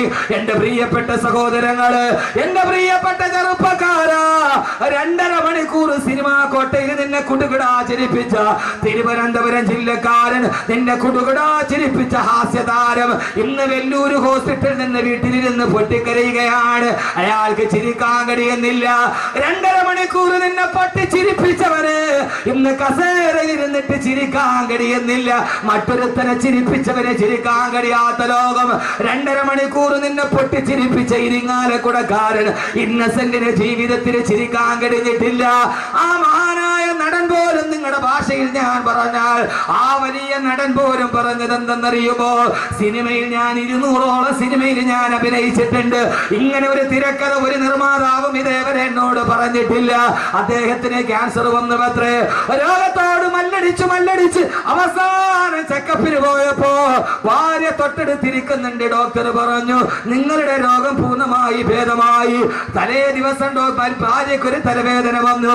അതിന്റെ റിസൾട്ട് വാങ്ങിക്കാൻ അതേ ഡോക്ടർ തന്നെ പറഞ്ഞു. ഒരേ സമയത്ത് തന്നെ അറ്റൻ ടൈമിന് തന്നെ ഇന്നസെന്റിനോട് പറഞ്ഞു പത്രേ, നിങ്ങളുടെ രോഗം പൂർണ്ണമായി ഭേദമായി. റിസൾട്ട് വാങ്ങിച്ചിട്ട് ഭാര്യയോട് പറഞ്ഞു, ഭാര്യയ്ക്ക് ക്യാൻസർ ആണ്. ഭാര്യയ്ക്ക് ക്യാൻസറിന്റെ തുടക്കമാണ്. ഭർത്താവിന് രോഗശമനം വന്ന ദിവസം തന്നെ ഭാര്യയ്ക്ക് ക്യാൻസർ പിടിപെട്ട ഒരു തിരക്കട ഇന്നേ വരെ അപ്രഭാളികളിൽ ഞാൻ കണ്ടിട്ടില്ല. ഞാൻ എന്റെ ജീവിതത്തിലാണ് ഇത് അനുഭവിച്ചത്. സഹോദരങ്ങളെ, ഇന്ത്യ രാജ്യത്തെ മുഴുവനും അടക്കി ഭരിച്ച ഇന്ത്യൻ നാഷണൽ കോൺഗ്രസിന്റെ പ്രസിഡന്റും പോയി ലണ്ടനിലേക്ക് ചികിത്സയ്ക്ക് വേണ്ടി. ഇന്ത്യ അടക്കി പിടിച്ച പെണ്ണിന്, ഇന്ത്യ അടക്കി പിടിച്ച ഇറ്റലിക്കാരി പെണ്ണിന് ജീവിതത്തിന് ഇപ്പൊ ചിരിക്കാൻ കഴിയുന്നില്ല. നാടകമേ ഉലകം, നാളെ നടപ്പതേ ആരറിവാൾ. തമിഴന്റെ വാക്കുകളാണ് വലുത്. നാടകമേ ഉലകം, നാളെ നടപ്പതേ ആരറിവാൾ. ഈ ഉലകം നാടകമാണ്. ഇതൊരു നാടകത്തേതിയിലെ തിരക്കഥയാണിത്. നമ്മൾ ഈ നാടകത്തിലെ അഭിനേതാക്കളാണ്. ഇടയ്ക്ക് വില്ലൻ നായകനാവുന്നു, ഇടയ്ക്ക് നായകന് വില്ലനായി മാറുന്നു. സഹോദരങ്ങളെ, ഇത് ദുനിയാവ്, സ്വപ്നം കരിഞ്ഞ ഭൂമിയാണ് ഈ ദുനിയാവ്. ദുനിയാവ് സൂക്ഷിക്കേണ്ടതാണ് നെഞ്ച, പരലോക നന്മക്കുള്ളതായാൽ മുഞ്ച. ഈ ദുനിയാവ് ഇത് വിട പറയുന്ന ലോകം, സ്വപ്നങ്ങൾ കാണാൻ കഴിയാത്ത ലോകം. ഈ മദ്രസയുടെ സെക്രട്ടറിക്ക് ഒരു മകളുണ്ടായിരുന്നു. 8 വയസ്സ് വരെ പൊട്ടിച്ചിരിച്ച പൊന്നുമോൾ, ഉപ്പയുടെ കൈ പിടിച്ച് നടന്നു പോയ പൊന്നുമോൾ. കഴിഞ്ഞ റമദാനിൽ ജീവിതത്തിലേക്ക് വന്നത് സഹിക്കാൻ പറ്റാത്ത വാർത്ത. ഇക്കഴിഞ്ഞ ദിവസം നടന്നു പോയത് 22 ദിവസം മുമ്പ് ആ മനുഷ്യൻ കയ്യിൽ പിടിച്ച് നടത്തിയ 8 വയസ്സുകാരി മോൾ എവിടേക്കോ പോയി, ആരടി മണ്ണിലേക്ക്. ഇനി എന്നാണ് ഉപ്പയാ മോളെ കാണുക? 8 വയസ്സ് വരെ കയ്യിൽ താലോലിച്ച് നടന്ന ഉമ്മ തന്നെ മുഖേത് കവിടത്താണോ മുത്തം കൊടുത്തത്? ആ മുത്തം കൊടുത്ത മകളെ ഇനി എന്നാണ് കാണുക? എവിടെയാണ് ആരടി മണ്ണിലേക്ക് പോവുക? സഹോദരങ്ങള്, കെട്ടിപ്പൊക്കിയതെല്ലാം തകർന്നു പോകുന്ന ഈ ദുനിയാവിൽ ആ മകൾ ഉപ്പയെ കാത്തിരിക്കുന്നുണ്ട്. എപ്പോഴെന്നറിയുമോ? മരണം ജീവിതത്തിന്റെ തുടക്കമാണ്. ആ ഉപ്പയെ കാത്തു മകളിരിക്കുന്നുണ്ട്. എവിടെയെന്നറിയുമോ? നിന്റെ കബറിലേക്ക് കൊണ്ടുപോയി നിന്നെ മയ്യത്തറക്കി വെച്ചിട്ട് അതിന്റെ മുകളിലേക്ക് ഒരു പിടി മണ്ണും വാരിയിട്ടിട്ട് മിൻഹാ ഖലഖനാകും വഫീഹാ നുഈദുകും വമിൻഹാ നുഖ്രിജുകും താറതൻ ഉഖറാ. പെരുങ്കല്ല് മുകളിൽ വെച്ചു മിൻഹാ തൊട്ട് ഓതിയിട്ടു മണ്ണും ഇട്ട് സ്ഥലവും വീട്ട് അതിന്റെ മുകളിൽ ഒരു പെരുങ്കല്ലും വെച്ചിട്ട് എല്ലാവരും വിട പറഞ്ഞു കഴിയുമ്പോ മണ്ണിട്ട് മൂടിയിട്ട് കബറിന്റെ ഉള്ളിലേക്ക് വെച്ചിട്ട് വിട പറയുമ്പോ ആ സമയത്ത് കബറിലേക്ക് ആദ്യം വരുന്നത് അടക്കി പിരിഞ്ഞിട്ട് പള്ളിക്കാട്ടിൽ നിന്ന് സർവരും പോകുമ്പോ കബറിലേക്ക് ആദ്യം വരുന്നത് മുൻകരൻ നക്കീറുമല്ല, അടുത്തേക്ക് വരുന്നത് മലക്കുകളല്ല. അതിനു മുമ്പ് നിന്റെ ഉപ്പ മരിച്ചു പോയിട്ടുണ്ടെങ്കിൽ, നിന്റെ ഭാര്യ മരിച്ചു പോയിട്ടുണ്ടെങ്കിൽ, നിന്റെ ബന്ധുക്കൾ മരിച്ചു പോയിട്ടുണ്ടെങ്കിൽ, നിന്റെ പൊന്നുമോള് മരിച്ചു പോയിട്ടുണ്ടെങ്കിൽ അവരുടെ ആത്മാവ് കബറിൽ കിടക്കുന്നവനെ കാണാനെത്തുമെന്ന് ഇതേവരെ കള്ളം പറയാത്ത നാവ് കൊണ്ട് റൂഹി ഫിദാ നബി മുഹമ്മദ് മുസ്തഫ. ആ മനുഷ്യൻ മരിച്ചിട്ട് മണ്ണിന്റെ അടിയിലിട്ടിട്ട് പോകുന്ന ദിവസം കാണാൻ വരും ഉപ്പ. ഈ ലോകത്തെ കുറിച്ചാണ് ഞാൻ പറയുക. ഉപ്പ എന്താണ് ഞാൻ വിട പറഞ്ഞതിന് ശേഷം ഭൂമിയിലെ വിശേഷം? ഹബീബായ നബി മുഹമ്മദ് മുസ്തഫ. അറിയാത്തതറിയുക സഹോദരങ്ങള്. ആദ്യം മരണപ്പെട്ടു പോയവന്റെ ആത്മാവുകൾ, അതിനു മുമ്പേ മരിച്ചു പോയവർ കബറിന്റെ ഉള്ളിൽ നേരത്തെ മരിച്ചുപോയ ബന്ധുക്കളുടെ വാപ്പയുടെ ഉമ്മയുടെ റൂഹുകൾ പരസ്പരം അഭിവാദ്യം ചെയ്യുമെന്ന് നബി മുഹമ്മദ് മുസ്തഫ. നിങ്ങൾ നോക്ക് മനുഷ്യന്മാരെ, ഞാൻ കടയും കടക്കഥയും പറയാൻ വന്നതല്ല. എനിക്ക് നിങ്ങളോട് പറയണം, എനിക്ക് പറയേണ്ടത് ഈ ഭൂമിയുടെ വിജ്ഞാനമാണ്. ഈ ഭൂമിയുടെ വിജ്ഞാനമല്ല, ആഖിറത്തിന്റെ വിജ്ഞാനമാണ്. ആഖിറത്തിന്റെ വിജ്ഞാനമാണിത്. ഇത് കരിങ്കലിനെ കരയിപ്പിച്ച വിജ്ഞാനമാണ്. അള്ളാഹു അത് പഠിക്കാൻ തൗഫീഖ് നൽകട്ടെ. അള്ളാഹു അത് പഠിക്കാൻ തൗഫീഖ് നൽകട്ടെ. അത് പഠിപ്പിക്കാനാണ് സംവിധാനമില്ലാത്തത്. ആർക്കറിയാം? മണ്ണിലേക്ക് കൊണ്ടുപോയി വെച്ചാൽ പിന്നെ പ്ലാസ്റ്റിക് ചുരുട്ടിട്ട് വലിച്ചെറിയാനുള്ളതല്ല. നിന്നെ അവിടെ കൊണ്ടുപോയി വെച്ചാൽ നിന്റെ ഉപ്പ മരിച്ചിട്ട് കണിയാപുരം പള്ളിയുടെ ഖബർസ്ഥാനം ഉണ്ടെങ്കിൽ കാണാൻ വരും, മോനെ എനിക്ക് ശേഷം നിന്റെ വാർത്തകൾ എന്തൊക്കെയായിരുന്നു? 6 അടി മണ്ണിന്റെ ഉള്ളിലിരുന്നിട്ട് വാപ്പയോട് മകൻ സംസാരിക്കുന്ന ദിവസം ഖബറിലെ പ്രഥമരാത്രിയാണ്. ഖബറിലെ പ്രഥമരാത്രിയാണ്. അള്ളാഹു നമ്മൾ അവിടെ നന്നാക്കി തരട്ടെ. ഇവിടെ ഈ മൊഞ്ചുണ്ടായിട്ട് കാര്യമില്ല, ഈ തഴമ്പ് ഇവിടെ ഉണ്ടായിട്ട് കാര്യമില്ല. ഈ തഴമ്പ് ആഖിറത്തിലേക്ക് കൊണ്ടുപോകും. അതിന് വിജ്ഞാനം പഠിക്കണം. ഏത് വിജ്ഞാനം? കരിങ്കലിനെ കരയിപ്പിച്ച വിജ്ഞാനം പഠിക്കണം. അവിടേക്ക് നമ്മൾ തുടങ്ങുകയാണ്. അള്ളാഹു തൗഫീഖ് നൽകി. ഇവിടെ എഴുന്നേറ്റിനും അക്ഷരയിലൊക്കെ നമുക്ക് പോകണം. ഈ ചുരുങ്ങിയ ദിവസം സമയം കൊണ്ട് അള്ളാഹു പറയുന്നത് മുഴുവനും ജീവിതത്തിൽ പകർത്താൻ അള്ളാഹു തൗഫീഖ് നൽകി. അല്ലാതെ എന്തെങ്കിലും പറഞ്ഞിട്ട് പോകാൻ ഞാൻ വന്നതല്ല. പഠിക്കണം. ഇന്ന് നമ്മുടെ ലക്ഷ്യം തെറ്റിപ്പോയി. ദറസിന്റെ പടിവാതിലുകൾ അടയ്ക്കപ്പെട്ടു. എന്തുകൊണ്ടെന്ന് ചോദിച്ചാൽ യൂറോപ്പിനെ നമ്മൾ സ്വീകരിച്ചു. നമ്മളെ വിട്ടു. യൂറോപ്പ് മതി, പടിഞ്ഞാറ് മതി എന്നൊരു ചിന്ത നമുക്കുണ്ടായി. മക്കളെ UK വിട്ട് പഠിപ്പിച്ചാൽ അവൻ ഏറ്റവും നല്ലവനാണ്, അവൻ ആഖിറത്തിൽ പ്രയോജനപ്പെട്ടു എന്ന് നമ്മൾ കരുതിപ്പോയി. നിങ്ങൾ ഈ കണിയാപുരം മുതൽ കഴക്കൂട്ടം വരെ ഏത് സ്ഥലത്തും നിങ്ങളൊരു 2 പരസ്യമാണ് ഏറ്റവും കൂടുതൽ. 2 പരസ്യം. കണിയാപുരത്ത് നിങ്ങൾ പോയാൽ അവിടെ കാണുന്ന ഏറ്റവും വലിയ പരസ്യം ഏതാ? മലേഷ്യൻ ഗോൾഡ് സൂക്കിന്റെ എന്റെ വലിയ ഹബീബാണ് അദ്ദേഹം. അദ്ദേഹത്തിന്റെ അനുജന്റെ മോളെ വിവാഹം കഴിച്ചിരിക്കുന്ന എന്റെ ഏറ്റവും അടുത്ത സുഹൃത്താണ്. അള്ളാഹു നല്ല ബറക്കത്ത് കൊടുക്കട്ടെ. മലേഷ്യൻ ഗോൾഡ് സൂക്കിന്റെ പരസ്യം നമ്മൾ കാണും. പക്ഷെ അതിനേക്കാൾ കൂടുതൽ കണിയാപുരം മുതൽ കഴക്കൂട്ടം വരെ പോയാൽ അല്ലെങ്കിൽ തിരുവനന്തപുരം വരെ പോയാൽ ഏത് ഇലക്ട്രിക് പോസ്റ്റിലും 2 പരസ്യമാണ് കൂടുതൽ. ഒന്ന്, UK പഠിക്കാൻ അവസരം, മക്കളെ നമ്മൾ UK വിട്ടു. ഒന്നേതാ, UK പഠിക്കാൻ അവസരം. രണ്ടാമത്തെ ഏറ്റവും കൂടുതൽ പരസ്യമുള്ളത് മൂലക്കുരു ഓപ്പറേഷൻ ഇല്ലാതെ സുഖപ്പെടുത്തും. ഈ 2 പരസ്യമാണ്. അല്ലേ? ആണോ? അല്ലേ? നിങ്ങളെല്ലാന്ന് പറയും. ഞാൻ കാണിച്ചു തരാം. കാരണം ഇത് 2 ഒരുപോലെ. അവിടെ പോയി പഠിച്ച പിന്നെ ഇത് വന്നേ പറ്റും. ഈ 2 പരസ്യമാണ് കേരളത്തിൽ ഏറ്റവും കൂടുതൽ ഇപ്പോൾ. ഒന്ന് UK പഠിക്കാൻ അവസരം, 2 മൂലക്കുരു ഓപ്പറേഷൻ ഇല്ലാതെ സുഖപ്പെടുത്തും. നമ്മുടെ മക്കൾ UK പോയാലെന്ന് കരുതി എന്തുകൊണ്ട് നാളെ ഖബറിൽ നിന്റെ മക്കളുമായി നിനക്ക് സല്ലപിക്കാൻ കഴിയണമെങ്കിൽ ആ ഭാഗത്തേക്ക് നിന്റെ മക്കളെ പഠിപ്പിക്കാൻ നിനക്ക് കഴിയേണ്ടതുണ്ട്. അള്ളാഹുവിനാക്കി തരുമാറാകട്ടെ. നമ്മൾ മക്കളെ UK വിട്ട് പഠിപ്പിക്കുക. അവര് വന്ന് പൈസ 1 ലക്ഷം രൂപ ശമ്പളം കിട്ടിയാൽ പിന്നെ പാന്റിന്റെ പോക്കറ്റിൽ കയ്യും തിരുമി നമ്മളിങ്ങനെ അങ്ങോട്ട് അടക്കുക. മാനം നോക്കി പാന്റിന്റെ പോക്കറ്റിന്റെ ഉള്ളില് കൈകുത്തി. എടാ പച്ചപ്പൊട്ട, ഈ പാന്റിന്റെ പോക്കറ്റിൽ നീ കൈയിടുന്നെന്തിന്? ഈ പാന്റിന്റെ പോക്കറ്റിൽ, അത് യൂറോപ്പിന്റെ സംസ്കാരമാണ്, അത് ബ്രിട്ടനിലാണ്. അവിടെ തണുപ്പ് കൂടുതലാണ്. അതുകൊണ്ട് ആളുകൾ തണുക്കാതിരിക്കാൻ കൈ പാന്റിന്റെ പോക്കറ്റ് ഇടും. നമ്മളതും ഫാഷൻ. നമുക്ക് ജോലി എന്താ? നമ്മളൊന്നും ചെയ്യില്ല. നമ്മൾ പാന്റിന്റെ ഉള്ളിൽ പോക്കറ്റ് കൈമ്മ ഇട്ടിട്ട് നമ്മൾ ഇങ്ങനെ വന്ന് എവിടെയും വന്നൊക്കെ പള്ളിയുടെ മുമ്പിലോ ഈ കൊള്ള എന്തുണ്ടേ? നമ്മൾ പാന്റിന്റെ പോക്കറ്റിൽ കൈയിട്ടിട്ട് നമ്മൾ ഈ ദുനിയാവിന്റെ അറ്റത്ത് പിടിച്ചിട്ട് ഈ വാഫിയും ഈ കോഴ്സ് എന്തുണ്ടേ? നമ്മുടെ കുട്ടികളെ UK വിട്ട് പഠിപ്പിക്കുക. ഈ പാന്റിന്റെ പോക്കറ്റ് കൈയിടല് തന്നെ യൂറോപ്പ് പഠിപ്പിച്ച. അത് യൂറോപ്പിന്, അത് അവര് തണുപ്പുള്ളത് കൊണ്ട് പോക്കറ്റ് കൈയിട്ടതാണ്. യഥാർത്ഥത്തിൽ നമ്മൾ എന്ത് ചെയ്തു? യൂറോപ്പിനെ കടമെടുത്തു. പടിഞ്ഞാറ് മതി എന്ന് കരുതി അവിടെ നിന്ന് മാറ്റിയിട്ട് കരിങ്കല്ലിനെ കരയിപ്പിക്കുന്ന വിജ്ഞാനം പഠിപ്പിക്കാൻ എന്ന് നമുക്ക് കഴിയുന്നുവോ? അന്നല്ലാതെ മരണം ജീവിതത്തിന്റെ തുടക്കമാവില്ല. അങ്ങനെ പഠിപ്പിക്കാത്തവന് മരണം ജീവിതത്തിന്റെ അവസാനമാണ്. അവന് പിന്നീടില്ല. അള്ളാഹു നമ്മൾ അതിൽ നിന്ന് കാത്തുരക്ഷിക്കട്ടെ. നമ്മൾ എന്ത് ചെയ്യണം? യൂറോപ്പ് എന്ന് പറഞ്ഞാൽ എന്താ? യൂറോപ്പ് പച്ച വ്യഭിചാരം പഠിപ്പിച്ച നാട്. ഏത് യൂറോപ്പ് എന്ന് പറഞ്ഞാൽ എന്താ? പ്രശസ്തനായ ഒരു എഴുത്തുകാരനുണ്ട് കേരളത്തിൽ, രാമു കരിയാട്ട്. അറിയോ രാമു കരിയാട്ടിനെ? അറിയില്ല. നിങ്ങൾ ഇങ്ങനെ ഈ ചന്തയിൽ നിന്ന് കിട്ടുന്ന ഈ പൊടിമീൻ നിന്നിട്ട് അങ്ങനെ നടന്നാൽ മതി. നിങ്ങൾക്ക് ദുനിയാവ് അറിഞ്ഞൂടെ മനുഷ്യന്മാര്. പ്രശസ്തനായ എഴുത്തുകാരനാണ് രാമു കരിയാട്ട്. ഈ ഒന്നുകൂടി പറഞ്ഞാൽ ചെമ്മീന്റെ സംവിധായകൻ. മുലിയാര് കണ്ടോന്ന് ഇപ്പൊ ചോദിക്കും. നമുക്ക് നേരെ ബുദ്ധി അങ്ങനെ പോകും. എന്റെ വായനയുടെ ലോകം വിശാലമാണ്. നിങ്ങൾ കരുതുന്നതിനൊക്കെ അപ്പുറത്താണ് എന്റെ വായനയുടെ ലോകം.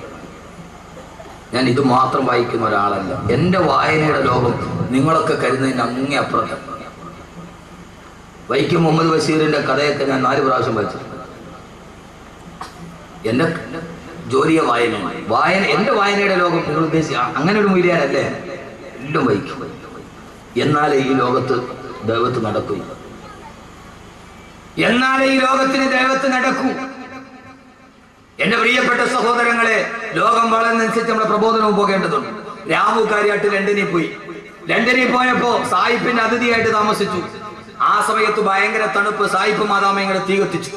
സായിപ്പ് മദാമയും രാമു കാര്യായിട്ട് കൂടെ തീ കായായിരിക്കുക. അപ്പോ മദാമ പറഞ്ഞു സായിപ്പിനോട്, സായിപ്പേ എനിക്ക് വല്ലാതെ തണുക്കുന്നു, നിങ്ങൾ എന്നെ ഒന്ന് ചേർത്ത് പിടിക്കാൻ പറഞ്ഞു.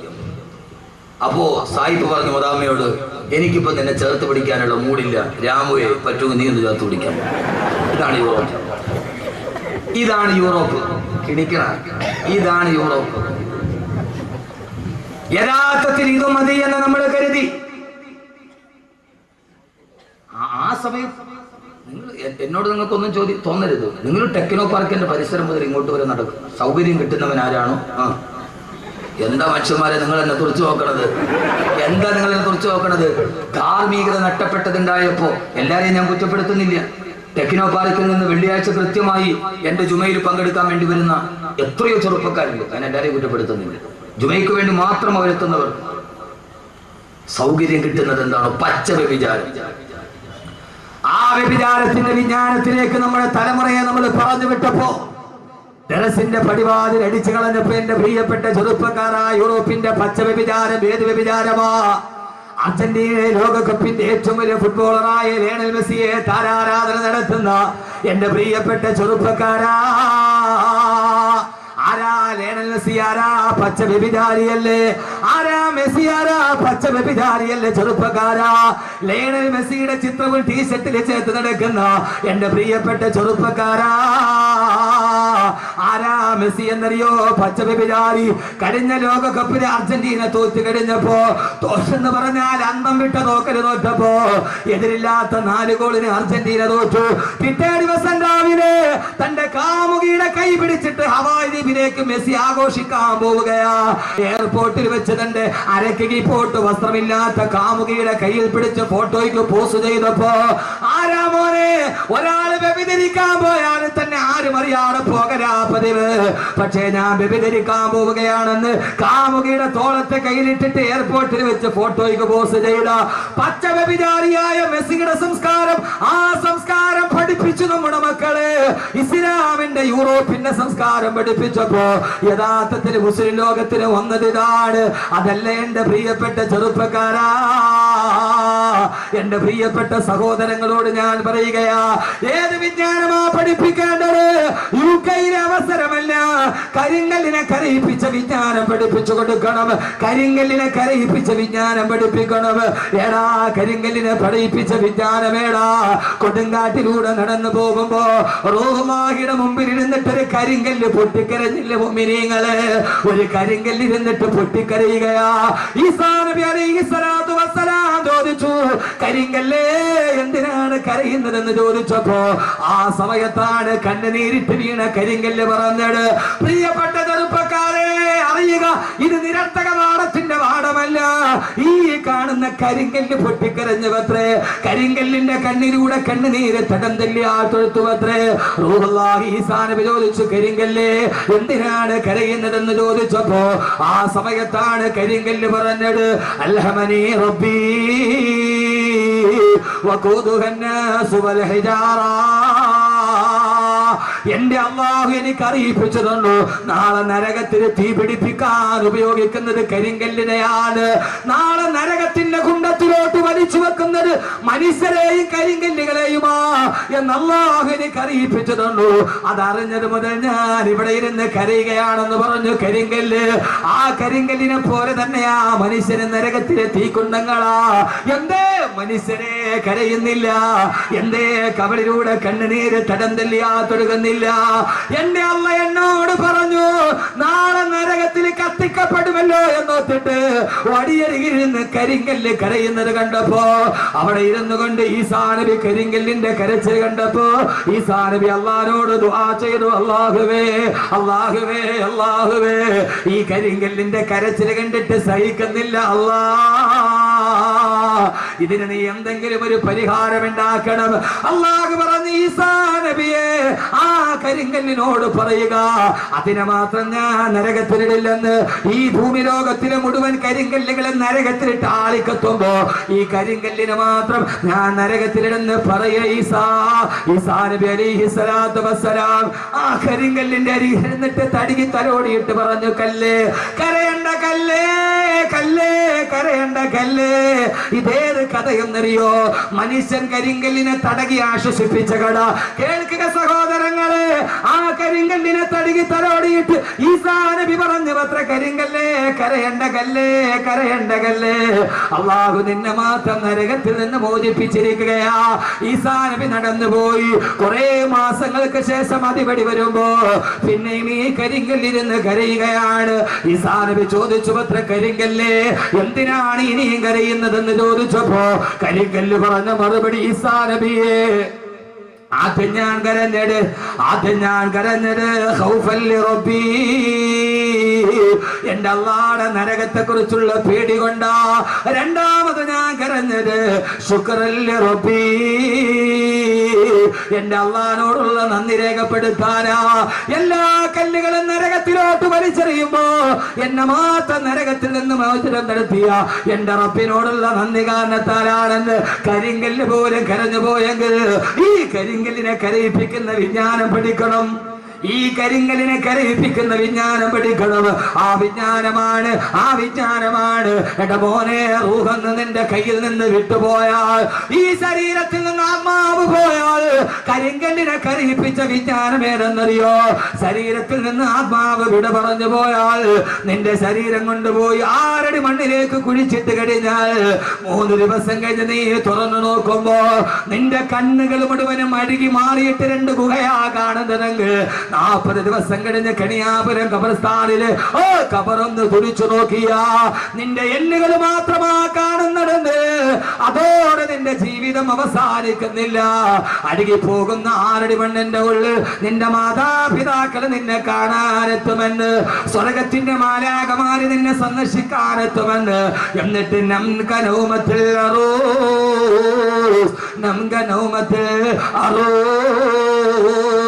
പുതുമണവാളൻ ഉറങ്ങുന്നത് പോലെ ഉറങ്ങിക്കൊള്ളുക എന്ന് സ്വർഗമാലാകമാര് നിന്നോട് പറയുന്ന അല്ലാഹുവിന്റെ മലക്കുകളുടെ വചനം കേട്ട് 6 അടി മണ്ണിൽ നിനക്ക് മരന്ന് കിടക്കാൻ കഴിയുമെന്ന്, അത് പഠിക്കാൻ കഴിയുന്ന വിജ്ഞാനം പഠിക്കണം. ആ വിജ്ഞാനത്തിലേക്ക് അല്ലാഹു നമ്മളെ എത്തിക്കുമാറാകട്ടെ. അല്ലാഹു നമ്മളെ എത്തിക്കുമാറാകട്ടെ. ഇതാണ് ഏറ്റവും വലിയ വിജ്ഞാനം. UK-യിലെ വിജ്ഞാനമല്ല. ഞാൻ മരിച്ചിട്ട് പോയാലും എന്റെ ശരീരം മണ്ണിലോട്ട് ഇഴുകി ചേർന്നാലും അവിടെയാണ് പിന്നെ എന്റെ ജീവിതം തുടങ്ങുക. 6 അടി മണ്ണിന്റെ ഉള്ളിൽ മുകളിലോട്ട് നോക്കിയാലും മണ്ണ്, താഴോട്ട് നോക്കിയാലും മണ്ണ്, വലത്തോട്ട് നോക്കിയാലും മണ്ണ്, ഇടത്തോട്ട് നോക്കിയാലും മണ്ണ്. ആ മണ്ണിന്റെ ഇടയിൽ തിരിയാനും അറിയാനും കഴിയാത്ത മണ്ണിന്റെ ഉള്ളിൽ കിടന്നിട്ട് ആകാശലോകങ്ങളുടെ വിശാല വസ്തുതയുള്ള സ്വർഗം കാണുക. അല്ലാഹു തൗഫീഖ് നൽകട്ടെ. ആമീൻ പറയും. ഉറക്കെ കാശ് കൊടുത്ത കിട്ടൂല മോനെ. ഇത് KSFയുടെ ചിട്ടി അടിച്ചാൽ കിട്ടുന്ന സാധനമല്ല. ഈ സാധനം ഒരാൾക്ക് കിടക്കാൻ ഇടമില്ലാത്ത മണ്ണിൽ മരന്ന് കിടക്കുമ്പോ ആകാശഭൂമികളെക്കാൾ വിശാലമായ സ്വർഗം ഈ 6 അടി മണ്ണിന്റെ ഉള്ളിൽ ഇരുന്നിട്ട് കാണും. അല്ലാഹു തൗഫീഖ്. എന്താ ആമീൻ പറയാത്തെ? അങ്ങനെ കാണാൻ കഴിയണം. എല്ലാവരും കൊണ്ടുപോയി മണ്ണിട്ട് മൂടി. ഇനിയാണ് ജീവിതം തുടങ്ങുന്നത്. എല്ലാം പറയാനായിട്ട് എനിക്ക് സമയമില്ല. ഞാൻ പറയുന്നത് ഖുർആനാണ്. ഫീ ലൗഇൽ ഖുർആൻ കാണാൻ പറ്റുമോ? ഇല്ല. ഈ 6 അടി മണ്ണിന്റെ ഉള്ളിൽ ഒരാൾക്ക് കിടക്കാൻ സ്ഥലമില്ല. അവിടെ പിന്നെ ആകാശഭൂമികളുടെ വിശാലതയുള്ള സ്വർഗം അങ്ങനെ കാണും. ഹൂർലിങ്ങളെ കാണും. النار يعرضون عليها غدوا وعشيا ويوم تقوم الساعة أدخلوا آل فرعون أشد العذاب. അല്ലാഹു പറയുകയാണ്, ഖബറിന്റെ ഉള്ളിലേക്ക് അടക്കപ്പെട്ട് കഴിഞ്ഞാൽ ഇത് അഹ്മദ് കബീറിന്റെ വീരവാദമല്ല, അവന്റെ പ്രസംഗത്തിന്റെ കൊടുപ്പ് കൂട്ടാനല്ല. അന്നാറു യുറദൂന അലൈഹാ ഗുദുവൻ വഅശിയാ. ഒരാള് ഖബറിന്റെ ഉള്ളിൽ അടക്കപ്പെട്ടാൽ രാവിലെയും വൈകുന്നേരവും അവൻ സ്വർഗാവകാശിയാണെങ്കിൽ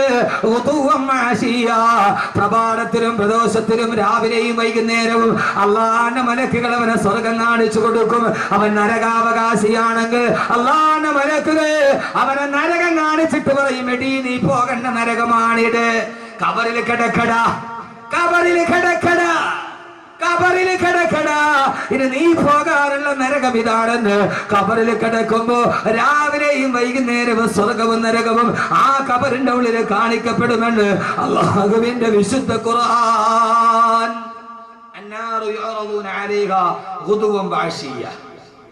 അവൻ സ്വർഗാവകാശിയാണെങ്കിൽ രാവിലെ മലക്കുകൾ കബറിന്റെ ഉള്ളിൽ നടക്കുന്നത് എന്താ? സ്വർഗാവകാശിയാണെങ്കിൽ സ്വർഗം കാണിച്ചിട്ട് പറയും, കണ്ടോ നിനക്ക് പോകാനുള്ള സ്വർഗമാണ്. ആ സ്വർഗത്തിലെ ഹൂർലിങ്ങളെ കാണും. ഇൻഷാ അല്ലാഹ് നിങ്ങൾ ഇരിക്കും, ഞാൻ അടിപൊളി ഹൂർലിനായ ഒരു പെണ്ണിനെ കുറിച്ച് പറഞ്ഞുതരാം. അവള് 400 കിലോമീറ്റർ അപ്പുറത്ത് നിന്ന് ചിരിച്ചാൽ ആ ചിരി ഇവിടെ കാണാൻ പറ്റും. ആ പെണ്ണിന്റെ കൈ പിടിച്ചിട്ട് പോവാം. പക്ഷെ അത് ഇരുന്നാൽ അവസാനം വരെ ഇരുന്ന ആ പെണ്ണിന്റെ പേര് സൈലും പറഞ്ഞു ഇരിക്കൂ ആ പെണ്ണിനെ കാണണ്ടേ? അടിപൊളി സ്വർഗത്തിൽ അവളുടെ പേര് സൈഡ് അഡ്രസ് ചെയ്ത് ഞാൻ പറഞ്ഞാൽ കാണണോ? സരിതേ മാതിരി ഒന്നുമില്ല. കേരള മന്ത്രിസഭയെ മറിച്ചിട ഒരു പെണ്ണിന് പറ്റുമെങ്കിൽ അതൊന്നും അല്ല. ഇതിപ്പോ എന്താ ഇത് 400 മൈൽ എന്ന് പറഞ്ഞാൽ എത്ര കിലോമീറ്റർ വരും? 400 1 മൈൽ എത്ര കിലോമീറ്ററാ? ഇതെന്ത് മനുഷ്യന്മാരാ. ഇനിയിപ്പോ അത് ഞാൻ പഠിപ്പിച്ചത് 1.5 വരില്ല. 1.6 കിലോമീറ്റർ വരും. 1.6 കിലോമീറ്റർ 1.5. അപ്പൊ ഏതാണ്ട് 400 മൈൽ അപ്പുറം എന്ന് പറഞ്ഞാൽ ഏതാണ്ട് 500-550 കിലോമീറ്റർ. 550 കിലോമീറ്റർ എന്ന് പറഞ്ഞാൽ കണിയാപുരത്ത് നിന്ന് 550 കിലോമീറ്റർ ഏതാണ്ട് കാസർഗോഡ് സേലം അല്ലേ? 550 അവിടെ എഴുതി വെച്ചിട്ടുണ്ട്. മയിൽക്കുച്ചിയിൽ എഴുതി വെച്ച വിജ്ഞാനമാണത്. എന്റെ കൂടെ പണ്ടൊരു ഡ്രൈവർ ഉണ്ടായിരുന്നു. അവൻ എന്നെ വായിച്ചിട്ട് പറഞ്ഞു, ഉസ്താദെ സലീം 550 കിലോമീറ്റർ. അപ്പൊ ആ പെണ്ണ് സേലത്ത് നിന്നിട്ട് ചിരിച്ചാൽ അവളുടെ ചിരിക്കുന്ന പല്ലിന്റെ പ്രകാശം കണിയാപുരത്ത് കാണും. ഓ, നീ ഇപ്പൊ കൊണ്ടുനടക്കണ പെണ്ണ് 9 മണിക്ക് അവിടെ പോയിട്ട് ചിരിച്ചോണ്ടിരുന്ന അവള് പ്രൈവറ്റ് ബസ്സിൽ വന്ന് കയറി അതങ്ങോട്ട് പോയാൽ കമ്പിയുടെ ഇടയ്ക്കുള്ള പിന്നെ കാണാൻ പറ്റും. ഇരിക്കും, ഞാൻ പറഞ്ഞാൽ അവസാനം വരെ ഇരിക്കുമല്ലോ. അള്ളാഹു തൗഫീഖ് നൽകട്ടെ. ആദരവായ പ്രവാചകൻ നബി മുഹമ്മദ് മുസ്തഫ, ഹബീബായ നബി മുഹമ്മദ് മുസ്തഫ സല്ലല്ലാഹു അലൈഹി വസല്ലമ അല്ലാഹുവിന്റെ പ്രിയപ്പെട്ട സഹാബത്തിനോട് പറഞ്ഞു കൊടുത്തതാണ്, സഹാബ നാളെ ഖബറിൽ ഇരിക്കുമ്പോ അവൻ ഈ ദുനിയാവിൽ അനുഭവിച്ചതിനേക്കാളേറെ പരലോകത്ത് അനുഭവിക്കാൻ പോകുന്ന സൗഭാഗ്യങ്ങൾ മുഴുവനും അവൻ ഖബറിൽ കണ്ടുകൊണ്ടിരിക്കുമെന്ന് ഹബീബായ നബി മുഹമ്മദ് മുസ്തഫ. ഖബറിലെ സഹോദരങ്ങളെ ഏകാന്തതയല്ല. ഭാര്യയെ വിട്ടുപോയാലും മക്കളെ വിട്ടിട്ട് പോയാലും എല്ലാവരെയും വിട്ടിട്ട് ഏകാന്തതയുടെ ഖബറിൽ കിടന്നാലും ആ ഖബറിൽ നമ്മൾ ഒറ്റയ്ക്കല്ല. ആ ഖബറിൽ രാവിലെയും വൈകുന്നേരവും മലക്കുകൾ വരും, സ്വർഗ്ഗഹൂറിലീങ്ങൾ വരും. അവര് വന്ന് സന്തോഷത്തോടെ വർത്തമാനങ്ങൾ പറയും.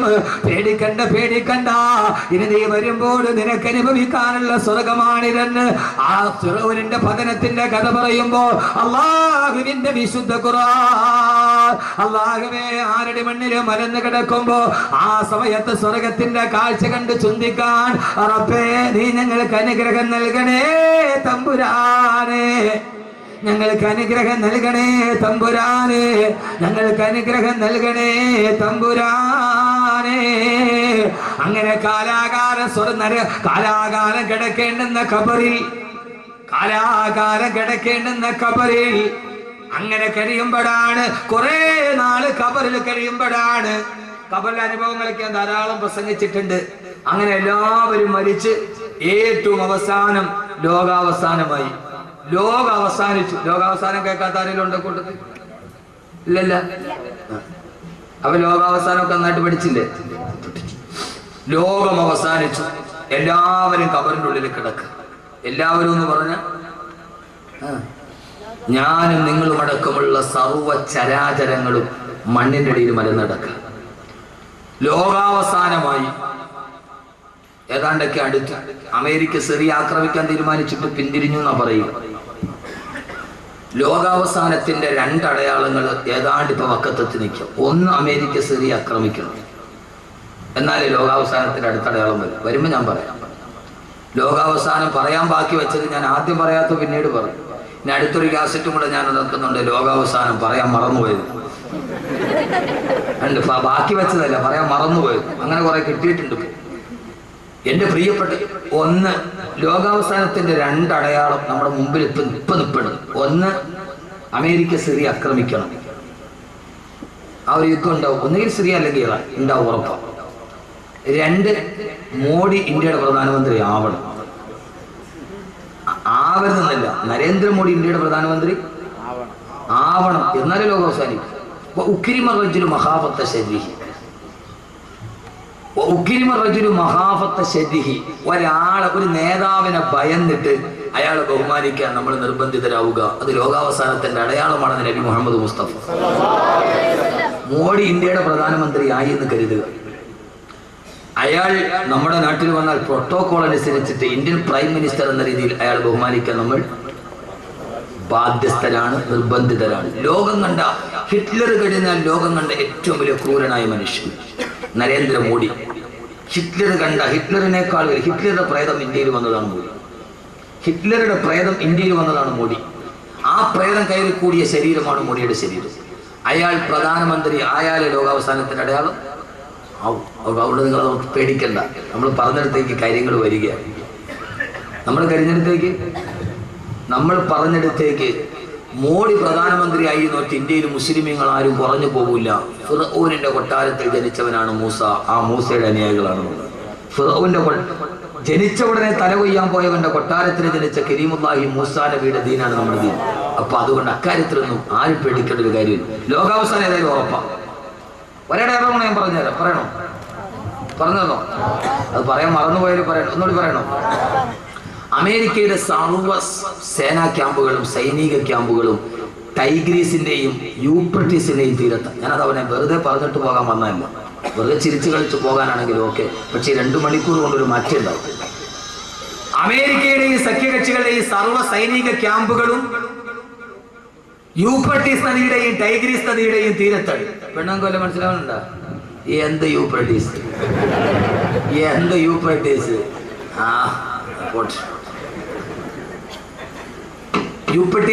എന്തുകൊണ്ട് സർവ്വ പട്ടാള ക്യാമ്പ് ഇപ്പൊ സ്ഥാപിച്ചിരിക്കുന്ന യൂഫ്രട്ടീസിന്റെ ടൈഗ്രീസിന്റെയും തീരത്ത്? എന്തുകൊണ്ട്?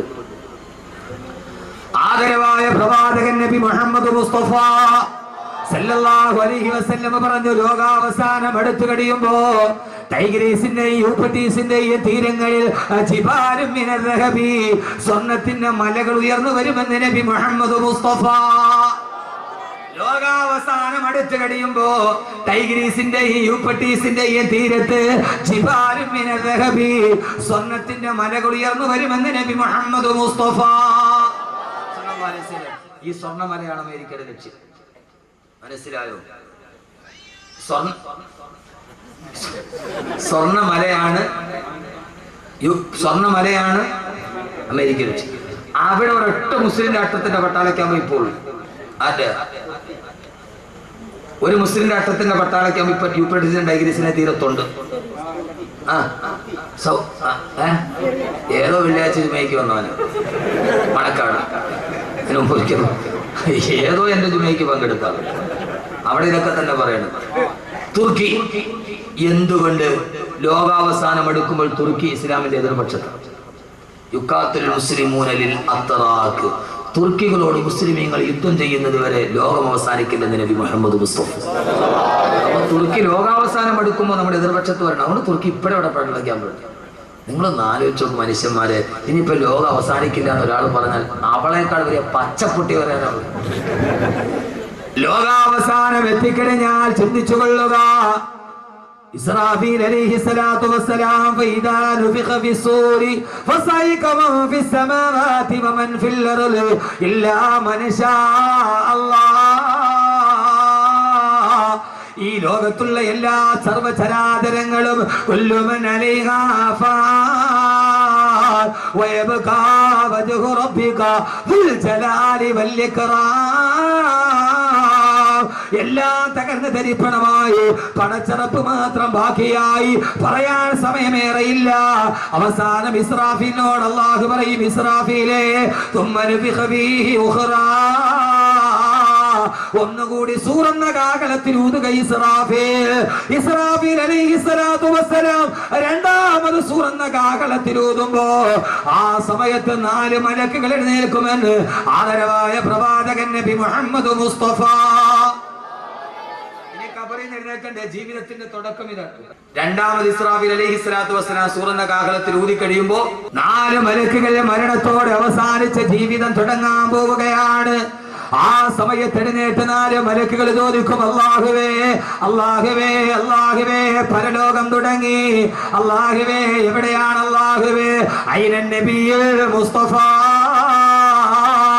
ഹബീബായ നബി എവിടെ? ഹബീബായ നബി എവിടെ?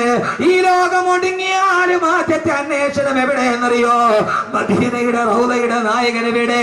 അല്ലാഹു പറയും, മലായികത്തുകളെ, ഈ തകർന്നു കിടക്കുന്ന ഭാഗത്ത് ഒരു പ്രകാശം വരുന്നത് കണ്ടോ? അവിടെയാണ് ഖബറുൻ നബിയിൽ മുസ്തഫ. അവിടെയാണ് മുസ്തഫായ നബിയുടെ ഖബറുള്ളത്. പരലോകത്തിന്റെ തുടക്കമാണ് ഞാൻ പറയുന്നത്. മരണം ജീവിതത്തിന്റെ തുടക്കമാണ്. അതീ ജീവിതത്തിന്റെ തുടക്കം ഇങ്ങനെയാണ്. ആ ജീവിതത്തിന്റെ തുടക്കമാണ് പറയുക. അല്ലാഹു പറയുമ്പോ 4 മലായികത്തുകൾ പ്രകാശം കാണുന്ന ഭാഗത്തെത്തുമ്പോ അവിടെയാണ് റൗളത്തുൻ നബിയിൽ മുസ്തഫ. അല്ലാഹുവിന്റെ റസൂലിന്റെ റൗളയുടെ ചാരത്ത് അവിടെ ചെല്ലുമ്പോ മീകായിൽ പറയും, മീകായിലേ നിങ്ങൾ വിളിക്കുക. മീകായിൽ പറയും, ഇല്ല ഇല്ല അസ്രായീലേ നിങ്ങൾ വിളിക്കുക. അവസാനം നിങ്ങളല്ലേ നബിയെ കണ്ടത്? അല്ല അല്ല അസ്രായീലേ. അവസാനം എല്ലാ മലക്കുകളും കൂടി പറയും, ഇല്ല ഇല്ല, ഹബീബായ നബിയെ വിളിക്കാൻ അർഹതയുള്ളതാർക്കാ? ജിബ്രീലേ അവിടേക്കല്ലയോ? 23 വർഷ കാലഘട്ടത്തിന്റെ ഉള്ളിൽ 24,000 പ്രാവശ്യം വന്ന് സന്ദർശിച്ചിട്ട് പോയ 23 വർഷത്തെ കാലയളവിന്റെ ഉള്ളിൽ 23,000 പ്രാവശ്യം ലൗഹുൽ മഹ്ഫൂദിൽ നിന്ന് മക്കയിലും മദീനത്തും വന്ന് കടന്നുപോയി. ഈ മണിനാഥത്തിന്റെ ഉടമസ്ഥനെ റൂഹുൽ അമീൻ മലക്കു ജിബ്രീൽ അലൈഹിസ്സലാത്തു വസ്സലാം അല്ലാഹുവിന്റെ റസൂലിന്റെ ഖബറിന്റെ ചാരത്ത് നിന്നിട്ട് ജിബ്രീൽ അലൈഹിസ്സലാത്തു വസ്സലാം വിളിക്കുമത്രേ, കുംബീദിനില്ല കുംബീദിനില്ല കുംബീദിനില്ല. ഓ സമയത്ത് റൗളയുടെ ചാരത്ത് നിന്നിട്ട് റിസാലത്തിന്റെ വലത്തെ കൈകൾ കൊണ്ട് തലമുടിയിലെ മണ്ണ് ചവിട്ടി തട്ടി മാറ്റിക്കൊണ്ട് അവിടെ നിന്ന് ചാടി എഴുന്നേക്കും. ആരെന്നറിയുമോ? മദീനയുടെ നായകനെ, ആത്മീയതയുടെ പരിമളമേ, ആദർശത്തിന്റെ പ്രോജ്വല താരകമേ, ഫഹ്മീ വസ്ലീ വാഹിദു യദി ഇൻഷാഅല്ലാഹ് മുഹമ്മദുർ റസൂലുള്ളാഹ്. അല്ലാഹുവിന്റെ റസൂൽ ചാടി എഴുന്നേൽക്കലായി. ഹബീബായ നബി തങ്ങൾ വരുമ്പോ അല്ലാഹുവിന്റെ റസൂൽ തന്നെ ഒരു ദിവസം പറഞ്ഞ, അനസേ, പ്രിയപ്പെട്ട സഹാബി അനസിനോട്, അനസേ റളിയല്ലാഹു തആല അൻഹു, ആദ്യം മഹ്ശറയിലേക്ക് എഴുന്നേറ്റത് ഞാനാണ്. ഞാൻ എഴുന്നേറ്റ് നോക്കുമ്പോ എനിക്കറിയില്ല, ഫൈദാ ഹിയ ബിമൂസാ, അതാ അർശിന്റെ താഴെ നിൽക്കുന്നു ബഹുമാനപ്പെട്ട കലീമുല്ലാഹി മൂസ. എനിക്ക് മുമ്പെയാണോ വന്നത്, അതല്ല എനിക്ക് ശേഷമാണോ വന്നതെന്ന്, ഈ മൂസ വന്നത് എപ്പോഴെന്ന് എനിക്കറിയില്ല. ഞാൻ എഴുന്നേറ്റ് നോക്കുമ്പോ അതാ അർശിന്റെ ചുവട്ടിലുണ്ട് കലീമുല്ലാഹി മൂസ. മനസ്സിലാക്കണം, മനസ്സിലാക്കണം. ഹബീബായ നബി തങ്ങൾ എഴുന്നേറ്റ് മഹ്ശറയിലേക്ക്. സുഹൃത്തുക്കളെ, വരുന്നുണ്ട് ദിവസം മഹ്ശറ, അകത്തുള്ളതെല്ലാം വന്ന് തള്ളും അക്ബറ. ആ സമയത്താണ് ഖബറിൽ കിടക്കുന്ന നമ്മളെല്ലാം ഖബറിൽ നിന്ന് ചാടി എഴുന്നേൽക്കുക. ആ സമയത്താണ് പുതിയ ജീവിതം തുടങ്ങുക. അള്ളാഹു നല്ല ജീവിതം തുടങ്ങാൻ തൗഫീഖ് നൽകട്ടെ. ഉറക്കെ വിഷയത്തിന്റെ വൈപുല്യത കൊണ്ട് പെട്ടെന്ന് ഞാൻ പറഞ്ഞു പോവുക. അള്ളാഹു നന്നായിട്ട് കിടന്നെടുത്ത് എഴുന്നേക്കാൻ അള്ളാഹു തൗഫീഖ് നൽകട്ടെ. മോനെ, ഖുർആനാണ്. അപ്പൊ നമ്മളൊക്കെ എവിടെയുണ്ട്? ഖബറിന്റെ ഉള്ളിലുണ്ട്. അവിടെ ശരീരമൊക്കെ ജീർണിച്ച് മാംസം എല്ലാം കൂടെ അരിഞ്ഞ് ആ മണ്ണിൽ അലിഞ്ഞ് കിടക്കും. അപ്പോ കബീർ മൊയ്ലിയാർ ആരാ? ഒരു പിടി മണ്ണ്. അപ്പൊ ഈ കബീർ മൊയ്ലിയാർ ആരാ? കണിയാപുരത്തുകാർ നന്നായിട്ട് പോസ്റ്ററൊക്കെ ഒട്ടിച്ചിട്ടുണ്ട്. ഈ പ്രഭാഷണ കലയിലെ കിരീടം വെക്കാത്ത രാജാവ് എന്നൊക്കെ നിങ്ങൾ വെറുതെ പച്ചക്കള്ള എഴുതി വെച്ചിരിക്കുന്ന ഈ ചുമ്മാ എന്നെ രസിപ്പിക്കാൻ വേണ്ടി പറയണല്ലേ. അഹമ്മദ് കബീർ മൊയ്ലിയാർ, നൗഷാദ് വാക്കവയ്ക്ക് ആരാ? അവരൊക്കെ വെറും കൊള്ളില്ല. കബീർ മുസ്ലിയാരും കൊള്ളൂല, നൗഷാദ് വാക്കവയും കൊള്ളൂല വഅദിന്റെ കാര്യത്തിൽ. കാരണം എന്താ? പ്രഭാഷണ കലയിലെ കിരീടം വെക്കാത്ത രാജാവുണ്ടായിരുന്നു. ഞാൻ കാസർഗോഡ് പ്രസംഗിക്കാൻ പോയപ്പോ ആ മഹല്ലുകാരനോട് പറഞ്ഞു, തഴവ ഉസ്താദ് തുടർച്ചയായിട്ട് 22 വർഷം ഇവിടെ പ്രസംഗിച്ചിട്ടുണ്ട്. തഴവ ഉസ്താദ് 22 വർഷം തുടർച്ചയായിട്ട് ആ മഹല്ല് പ്രസംഗിച്ചിട്ടുണ്ട്. അഹമ്മദ് കബീർ വാക്കവി, നൗഷാദ് വാക്കി ഇന്ന് വിളിക്കും, നാളെ വിളിക്കും, 3 പ്രാവശ്യം വിളിക്കും, 4ാമത്തെ പ്രാവശ്യം വേണ്ടടെ കേട്ടത് തന്നെ ഇതിനടുത്തത് വിളിക്കും.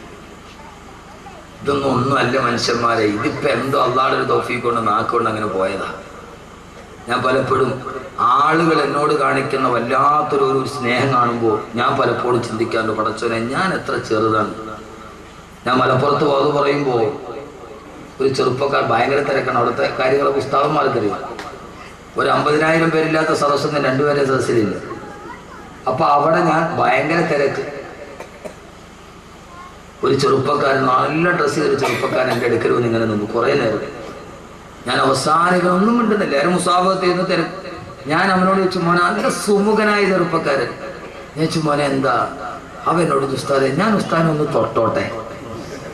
ആ കുട്ടി, ഞാൻ ആ സമയത്ത് വല്ലാഹി ഞാൻ പറയാം എൻ്റെ കണ്ണ് നിറഞ്ഞു പോയി. ഞാൻ ചോദിച്ചാൽ അഹമ്മദ് പേര് നീ ഇത്രയൊക്കെ ആയിട്ടുണ്ട്? അവനവൻ ചെറുതാണെന്ന് തോന്നുന്ന രീതിയിൽ ഈ സമുദായം നമ്മളെ സ്നേഹിക്കാൻ തുടങ്ങി. അതിൻ്റെ പേര് ഒരു ഇഞ്ച് പോലും മുകളിലോട്ട് കയറിയിട്ടൊന്നുമില്ല. ആളുകൾക്കൊന്നും ഇവിടെ ഒന്നും ഡേറ്റ് കൊടുക്കാത്തതുകൊണ്ട് വലിയ അഹങ്കാരമാണ്, സമയം കിട്ടാഞ്ഞിട്ട്. അതിൻ്റെ പേര് ഒരു പുൽക്കൊടിയുടെ പോലും മുകളിലോട്ട് കയറിയിട്ടില്ല. അതിൻ്റെ പേര് വല്ലാഹി പടച്ച തമ്പുരാനെ തന്നെ താന്നിട്ടുള്ളൂ. അപ്പം ചിന്തിക്കും, പടച്ചോനെ എടാ നിനക്ക് ഇത്രയൊക്കെ എനിക്ക് അർഹതയുണ്ട്.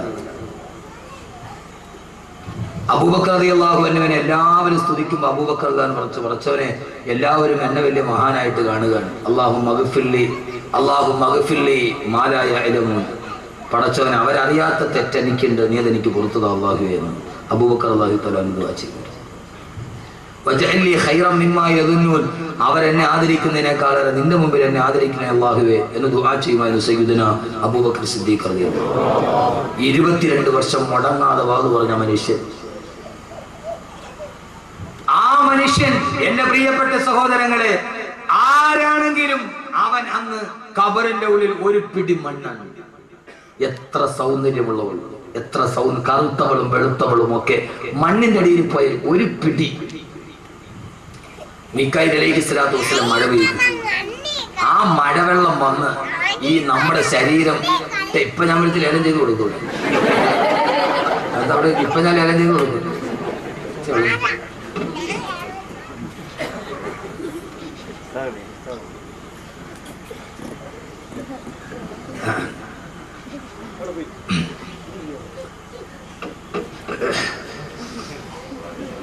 കുട്ടികളെ പറയാൻ പറ്റില്ല. ആ സമയത്ത് ഒരു പിടി മണ്ണായി കിടക്കുന്ന മനുഷ്യന്റെ ഖബറിലേക്ക് മീകായിൽ അലൈഹിസ്സലാത്തു വസ്സലാം ഒരു മഴ പെയ്തു. ആ മഴത്തുള്ളി വന്ന് കണിയാപുരം പള്ളിയുടെ ഖബർസ്ഥാനിൽ കിടക്കുന്ന, അല്ലെങ്കിൽ പെരുമാതുറയിലോ കടക്കൂറ്റത്തോ ഉള്ള മണക്കാടോ എവിടെയെങ്കിലുമുള്ള നെടുമങ്ങാടുള്ള എത്രയോ എന്റെ ചെറുപ്പക്കാർ ഇവിടെ എത്തിയിട്ടുണ്ട്. ആ പള്ളിക്കുള്ളിൽ കിടക്കുന്ന മണ്ണായി ജനിച്ച നമ്മുടെ ഈ ശരീരത്തിലേക്ക് ആ വെള്ളത്തുള്ളി വന്ന് വീഴുമ്പോ ഫൈദാഹും മിനൽ അജ്ദാഫി ഇലാ റബ്ബിഹിം യൻസിലൂൻ. പൊന്നുമോനെ, ആ സമയത്താണ് പടച്ചറപ്പിന്റെ മുമ്പിൽ നമ്മൾ എഴുന്നേറ്റ് നിൽക്കുക. പ്രിയപ്പെട്ട ചെറുപ്പക്കാരാ, ആ വെള്ളത്തുള്ളി വന്ന് അലിഞ്ഞു നേർന്ന മാസം ഉരുണ്ട് കിടക്കുന്ന കളിമണ്ണിലോട്ട് വീഴുമ്പോഴാ പെങ്ങളെ എന്താ സംഭവിക്കുക?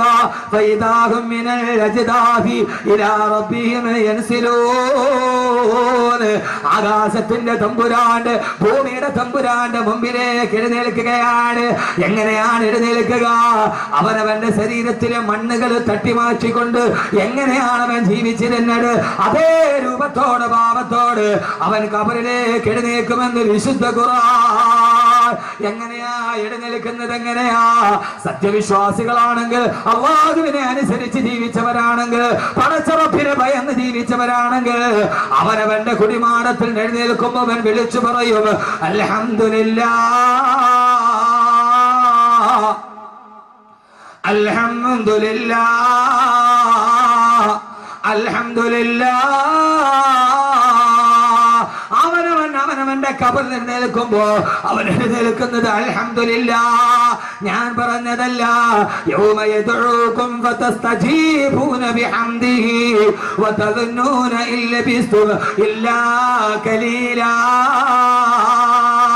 യൗമ യദ്ഊകും വതസ്തജീബൂന ബിഹംദിഹി അവനവന്റെ ഖബറിൽ നിൽക്കുമ്പോൾ ഹംദ് പറഞ്ഞുകൊണ്ട് അൽഹംദുലില്ലാഹ് അൽഹംദുലില്ലാഹ് അൽഹംദുലില്ലാഹ് പടച്ചവനെ ഭൂമിയിൽ ഞങ്ങൾ ചെയ്തത് പാടായി പോയില്ലല്ലോ അല്ലാഹുവേ ഈ ഭൂമിയിൽ അനുഭവിച്ചത് പാടായില്ലല്ലോ എന്റെ മുമ്പിലാണ് സ്വർഗ്ഗം നിൽക്കുന്നത് എന്റെ മുമ്പിലാണ് ഹുറുലിയങ്ങൾ നിൽക്കുന്നത് മഹിശറയിൽ എഴുന്നേൽക്കുമ്പോ സ്വർഗ്ഗം കണ്ണുകൊണ്ട് കാണുമ്പോ ഓരോ സത്യവിശ്വാസിയും വിളിച്ചു പറയുന്നത് അൽഹംദുലില്ലാഹ് എന്ന് പറഞ്ഞുകൊണ്ടാണ് മുത്തഖീങ്ങൾ എഴുന്നേൽക്കുന്നതെന്ന് അല്ലാഹുവിന്റെ വിശുദ്ധ ഖുർആൻ. അല്ലാഹു അങ്ങനെ പറഞ്ഞെഴുന്നേൽക്കാൻ തൗഫീഖ് നൽകട്ടെ.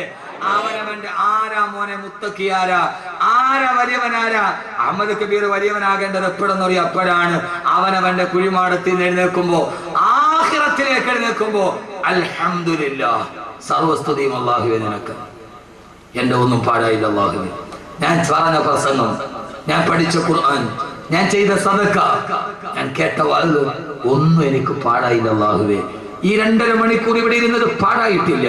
സ്വർഗത്തെ മുമ്പിൽ കാണുമ്പോ ഇവിടെ ചെയ്ത നന്മയ്ക്ക് വേണ്ടി പടച്ചുറപ്പൊരുക്കി വെച്ച അനുഗ്രഹം കാണുമ്പോ ഒരാൾക്ക് പറയാൻ കഴിയണം അവനവന്റെ കുഴിമാടത്തിൽ നിൽക്കുമ്പോ അൽഹംദുലില്ലാഹ് എന്ന് പറയാൻ കഴിഞ്ഞവളാണ് മുത്തഖി. അല്ലാഹു നമ്മളെ അതിൽപ്പെടുത്തട്ടെ. അല്ലാഹു വെച്ചിട്ടില്ല. അല്ലാഹുവേ നീ ഞങ്ങളെ അതിൽപ്പെടുത്തണേ തമ്പുരാൻ. പടച്ചവനെ അതിനുള്ള ഒരു യോഗ്യത ഞങ്ങൾക്ക് ഈ ദുനിയാവിലില്ല അല്ലാഹുവേ. ഞങ്ങൾ സാധുക്കളാണ് തമ്പുരാനെ, ഞങ്ങൾ പാവങ്ങളാണ് അല്ലാഹുവേ. പടച്ചവനെ ആരുടെ മണ്ണിൽ മലന്ന് കിടന്ന അവസാനം നിന്റെ മുമ്പിലേക്ക് ഞങ്ങളെ ഹാജരാക്കുമ്പോൾ അൽഹംദുലില്ലാഹ് എന്ന് ഉറക്കെ പറഞ്ഞ് എഴുന്നേറ്റ് നിൽക്കാൻ അല്ലാഹുവേ ഞങ്ങൾക്ക് നീ തൗഫീഖ് നൽകണേ തമ്പുരാനെ. അല്ലാഹുവേ ഞങ്ങൾക്ക് നീ അതിന് തൗഫീഖ് നൽകണേ തമ്പുരാനെ.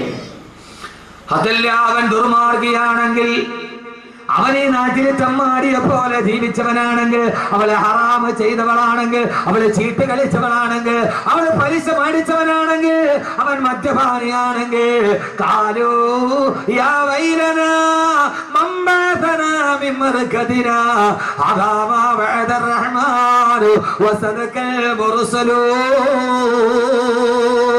ഞങ്ങൾ ഇവിടെ ഉറങ്ങിക്കിടക്കുകയായിരുന്നല്ലോ, ആരാണ് ഞങ്ങളെ എഴുന്നേൽപ്പിച്ചത്? ആരാണ് ഞങ്ങളെ എഴുന്നേൽപ്പിച്ചത് എന്ന് പറഞ്ഞുകൊണ്ട് പരിഭ്രാന്തിയോട് അവരവരുടെ മുടിയിൽ പിടിച്ചു വലിച്ചുകൊണ്ട് കുഴിമാടത്തിൽ നിന്ന് തെമ്മാടികൾ ചാടി എഴുന്നേൽക്കുമെന്ന് അല്ലാഹുവിന്റെ വിശുദ്ധ ഖുർആൻ. അല്ലാഹു നമ്മളെ കാത്തുരക്ഷിക്കട്ടെ. അല്ലാഹു നമ്മളെ കാത്തുരക്ഷിക്കട്ടെ. അല്ലാഹു നമ്മളെ കാത്തുരക്ഷിക്കട്ടെ. ഈ സദസ്സ് മാത്രം മതി എനിക്ക്. സൂചിയിട്ടാൽ കേൾക്കുന്ന നിശ ഇങ്ങനെ ഒരു സദസ്സ് എനിക്ക് തോന്നുന്നു മലപ്പുറം ഭാഗത്തൊക്കെ കിട്ടും. ഏതായാലും ഈ സദസ്സിന്റെ സംഘാടകർ അല്ലാഹു അർഹമായ പ്രതിഫലം നൽകട്ടെ. നിങ്ങൾ ഈ സദസ്സിനോട് എനിക്ക് തോന്നുന്നു ദുആയ്ക്ക് ഇജാബത്തുള്ള ഒരു സദസ്സാണ്. അല്ലാഹുവിനെ അന്നാക്കി തരട്ടെ.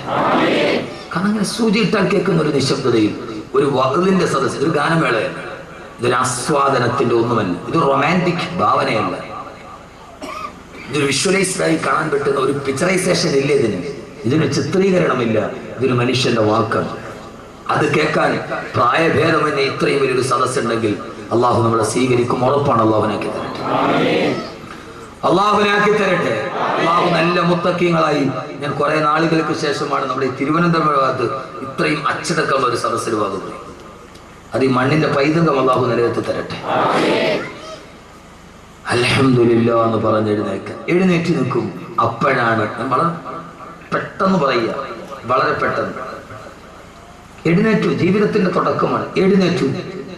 അപ്പോഴാണ് അർറഹ്മാനു അലൽ അർശി ഇസ്തവാ ലഹു മാ ഫിസ്സമാവാതി വമാ ഫിൽ വമാ ബൈനഹുമാ വമാ തഹത സറാ. അഖിലലോക ബ്രഹ്മാണ്ഡ കടാഹത്തമുഴുവനെ മടക്കി ഭരിച്ച അർശിന്റെ തമ്പുരാൻ വിളിക്കുന്നത് യാ ഇബാദി യാ ഇബാദി യാ ഇബാദി. എന്റെ അടിമകളെ ഇവിടേക്ക് വാ. എവിടെയാണോ എഴുന്നേറ്റ് നിന്നത് അവിടെയാണ് സൂര്യൻ ഒരു ചാൺ മുകളിൽ ഒളിച്ചു നിൽക്കുന്നത്. സൂര്യൻ എത്ര മുകളിൽ? എത്ര ഒരു ചാൺ മുകളിൽ സൂര്യൻ. ആര് പറഞ്ഞു ഒരു ചാണുണ്ടെന്ന്? ആര്? നമ്മൾ കേട്ട് പഠിച്ചതിനെ ഞാൻ തിരുത്തുകയാണ്. ഒലിച്ചാണ്ട് ആദരവായ പ്രവാചകന്റെ പ്രിയപ്പെട്ട സഹാബി അനസ് റളിയല്ലാഹു തആല പറയുകയാണ്, ഒരു ദിവസം അല്ലാഹുവിന്റെ റസൂൽ ഞങ്ങളോട് പറഞ്ഞു, അനസേ അനസേ അനസേ, നാളെ പരലോകത്ത് സൂര്യന് 1 മൈൽ മുകളിലാണ് ഒലിച്ചു നിൽക്കുന്നതെന്ന്. 1 മൈൽ മുകളിൽ, നിങ്ങളുടെ തലയുടെ 1 മൈൽ മുകളിലാണ് സൂര്യൻ ഉദിച്ചു നിൽക്കുന്നതെന്ന് ഹബീബായ നബി മുഹമ്മദ് മുസ്തഫ. എത്ര? 1 മീൽ മുകളിൽ. 1 മീൽ എന്ന് പറഞ്ഞാൽ എത്രയാ? പറഞ്ഞാള് പോയ 1 മൈൽ എത്രയാ? 1.6. അപ്പൊ ഒരിച്ചാൺ മുകളിൽ നിൽക്കുന്നത് ബാക്കവി ഏതായാലും ഒരു 1.5 കിലോമീറ്റർ മുകളിലാക്കി തന്നില്ല. ഇതിപ്പോ ബാക്കവി അല്ലാതെ ഇപ്പൊ ആരാ ചെയ്തര്? ഇത്രയും നാളെ നിങ്ങൾ എല്ലാരും പേടിപ്പിച്ചെന്ന് ഒരിച്ചാൺ മുകളിൽ നിന്നല്ലേ? ഞാൻ സഹിഹായ ഹദീസാണ്. 1 മീൽ മുകളിൽ ഒരു ഇത്തിരി ആശ്വാസം കിട്ടില്ല പരലോകത്ത്? ഇല്ലേ? കിട്ടിയില്ലേ?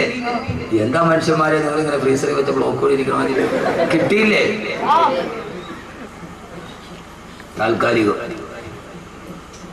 താൽക്കാലികമാണ്. അനസ് റളിയല്ലാഹു അൻഹു പറയുകയാണ്, അറബി ഭാഷയിൽ മീലെന്ന് പറഞ്ഞാൽ അത് സുറുമക്കുപ്പിയിലിടുന്ന കോലിനാണ് മീലെന്ന് പറയുക.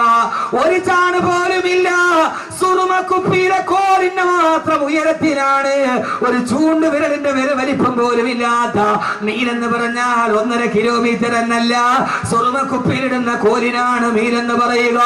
ഒരു ചാൺ പോലുമില്ല, ഒരു സുറുമക്കുപ്പിയുടെ കോലിന്റെ വലിപ്പത്തിൽ, ഒരു ചൂണ്ട് വിരലിന്റെ പോലും മുകളിലല്ല സൂര്യനും നിന്റെ ശിരസും തമ്മിലുള്ള അകലമെന്ന് നബി മുഹമ്മദ് മുസ്തഫ. എന്റെ പ്രിയപ്പെട്ട ചെറുപ്പക്കാരാ, ഇവിടെയാണ് മുത്തക്കിയാവേണ്ടത്. ഒരു വിരലിന്റെ വലിപ്പം പോലും ഇടയില്ലാതെ ഈ കത്തിച്ചൊലിക്കുന്ന സൂര്യതാപത്തിന്റെ നിഴലിലേക്കാ പേഴ്മാടത്തിൽ നിന്ന് നീ എഴുന്നേറ്റ് നിൽക്കുന്നത്. ആ സമയത്ത് നിന്റെ ശരീരം മുഴുവനും ഒഴിക്കുകയാണ്. എന്റെ പ്രിയപ്പെട്ട സഹോദരങ്ങളെ, ചൂടുള്ള നാളുണ്ട് കിയാമം നാളാ, ചുരുക്കി പറഞ്ഞാൽ തന്നതെന്തൊരു നാളാ. വന്തോഷ വണ്ടിയുമായി വരുന്നേ കാള, വന്തോഷ വണ്ടിയുമായി വരുന്നേ കാള, ക്ഷീണത്തിനാലൊരുക്കുന്നതാണേ ഈള. വന്തോഷ വണ്ടിയുമായി വരുന്നേ കാള, ക്ഷീണത്തിനാലൊരുക്കുന്നതാണേ ഈള. നരക്കുന്നു കുട്ടികൾ തന്നതെന്തൊരു നാളാ, ബലമില്ലവർ ബലമുള്ളവർ സുബ്ഹാന റബ്ബി പാള. നരക്കുന്നു കുട്ടികൾ തന്നതെന്തൊരു നാളാ. വന്തോഷ വണ്ടിയും വലിച്ചുകൊണ്ട് ഈള ഒലിപ്പിക്കുന്ന കാളക്കുട്ടിയെ പോലെ പടച്ചറപ്പിന്റെ മുമ്പിൽ വരുമ്പോ എന്തേ ചിന്തിക്കുന്നില്ല? ഈ ദുനിയാവിന്റെ മാസ്മരികത ഇത് മലന്ന് കിടക്കുമ്പോ എന്തേ മനസ്സിൽ വരുന്നില്ല? ഒരു വിരലിന്റെ വലിപ്പത്തിന് ഇടയിൽ നിൽക്കുന്ന സൂര്യതാപത്തിന്റെ കീഴിലേക്ക് ഈളയും ഒലിപ്പിച്ചുകൊണ്ട് നിൽക്കുമ്പോഴാണ് വലത് ഭാഗത്ത് നിന്ന് അർശിന്റെ തമ്പുരാന്റെ ആശ്വാസത്തിന്റെ വിളി. യാ ഇബാദി യാ ഇബാദി യാ ഇബാദി, എന്റെ അടിമകളെ ഇവിടേക്ക് വാ. നിങ്ങൾക്ക് ഈ സൂര്യന്റെ ചൂടനുഭവിക്കണ്ട, ഈ ചെമ്പിന്റെ തറയിൽ നിങ്ങൾ ചവിട്ടണ്ട. ഇതാ എന്റെ അറസിന്റെ തണലിലേക്ക്, എന്റെ അറസിന്റെ തണലിലേക്ക് നിങ്ങൾ വന്നുകൊള്ളുക, എന്റെ അറസിന്റെ തണലിലേക്ക് വന്നുകൊള്ളുക എന്ന് പടച്ചറപ്പ് വിളിക്കുമെന്ന് ഞാൻ പറഞ്ഞതല്ല. യൗമയിദിൻ യത്തബിഊന ദാഇയ ലാ ഇബദല വഖസഅത്തിൽ അസ്വാതു ലിർറഹ്മാനി ഫലാ തസ്മഉ ഇല്ലാ ഹംസാ. അതാ പടച്ചറപ്പിന്റെ വിളി വരുന്നു.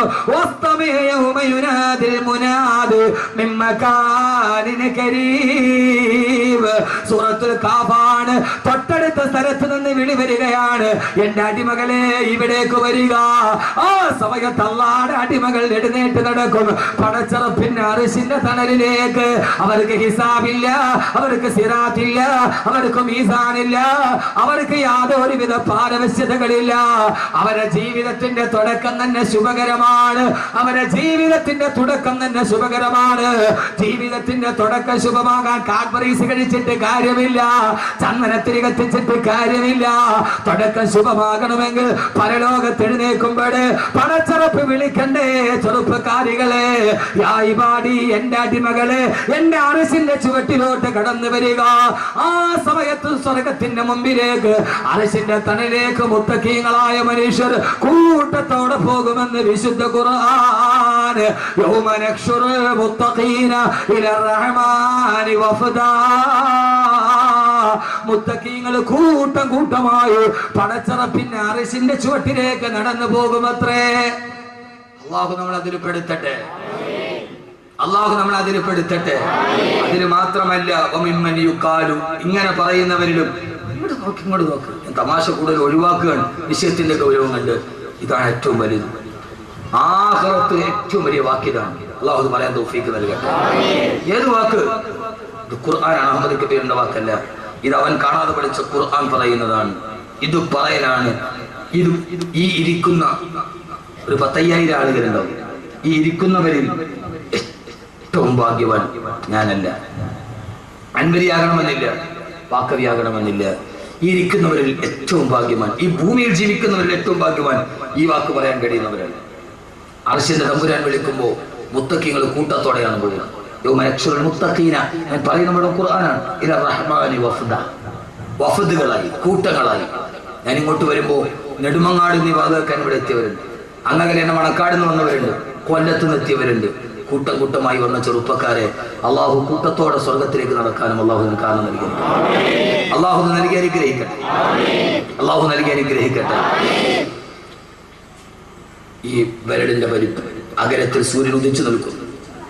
കോടിക്കണക്കിന് ആളുകൾ കടന്ന് കരിഞ്ഞ് നിലവിളിക്കുമ്പോ ആ സമയത്ത് കൂട്ടത്തോടെ പടച്ചറപ്പിന്റെ അർശിന്റെ തണലിലേക്ക്, സിംഹാസനത്തിന്റെ തണലിലേക്ക് പോകാൻ മുത്തഖീങ്ങൾ പോകും.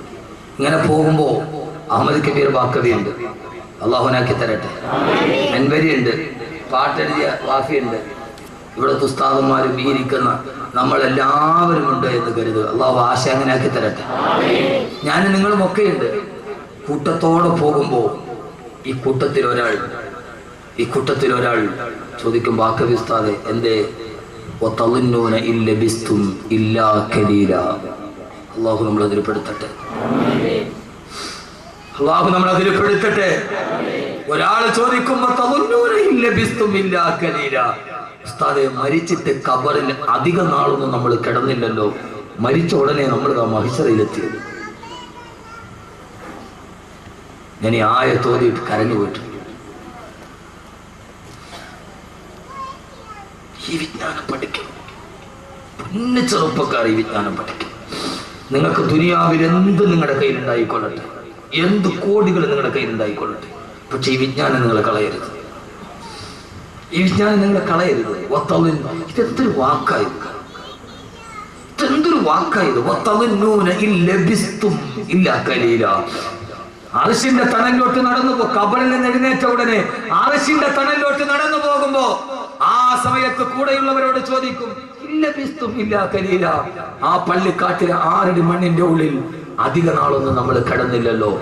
ഖബറിൽ 1 നൂറ്റാണ്ട് കിടന്നിട്ട് ആ 1 നൂറ്റാണ്ട് 1 സെക്കൻഡ് പോലെ കഴിഞ്ഞു പോകുന്നവർ. അള്ളാഹു നമ്മൾ അതിൽ പെടുത്തട്ടെ. ഏതായാലും ലോകാവസാനം നടന്നിട്ട് ഏറ്റവും അവസാനം മരിച്ച ആളും ഏറ്റവും കുറഞ്ഞ 40 വർഷം ഖബറിൽ കിടക്കും. ലോകാവസാനം ഏറ്റവും അവസാനം മരിച്ച ആൾ ഇസ്രാഫീൽ അലൈഹി സ്വലാത്തു വസ്സലാം ആദ്യം ഊതുമ്പോൾ ലോകം അവസാനിക്കും, രണ്ടാമത് ഊതുമ്പോ മഹിശറ തുടങ്ങും. ഈ 2 ഊതലിന്റെ ഇടയിൽ 40 വർഷത്തെ ഇടവേളയിൽ 2 ഊതൽ. ആദ്യം ഊതുമ്പോ എല്ലാവരും മരിക്കും, രണ്ടാമത് ഊതുമ്പോ മഹിശറിൽ എഴുതും. ഈ 2 ഊതലിന്റെ ഇടയിൽ 40 വർഷത്തെ ഇടവേളയുണ്ട്. അപ്പൊ ഏറ്റവും അവസാനം മരിച്ച ആളും 6 അടി മണ്ണ് ഖബറിന്റെ ഉള്ളിൽ ഏറ്റവും മുന്നേ എത്ര വർഷം കിടക്കണം? എത്ര വർഷം കിടക്കണം? 40 വർഷം 1 സെക്കൻഡ് ആയിട്ട് തോന്നുന്നു ഈ 6 അടി മണ്ണ്. ആ സമയത്ത് പറയുമ്പോ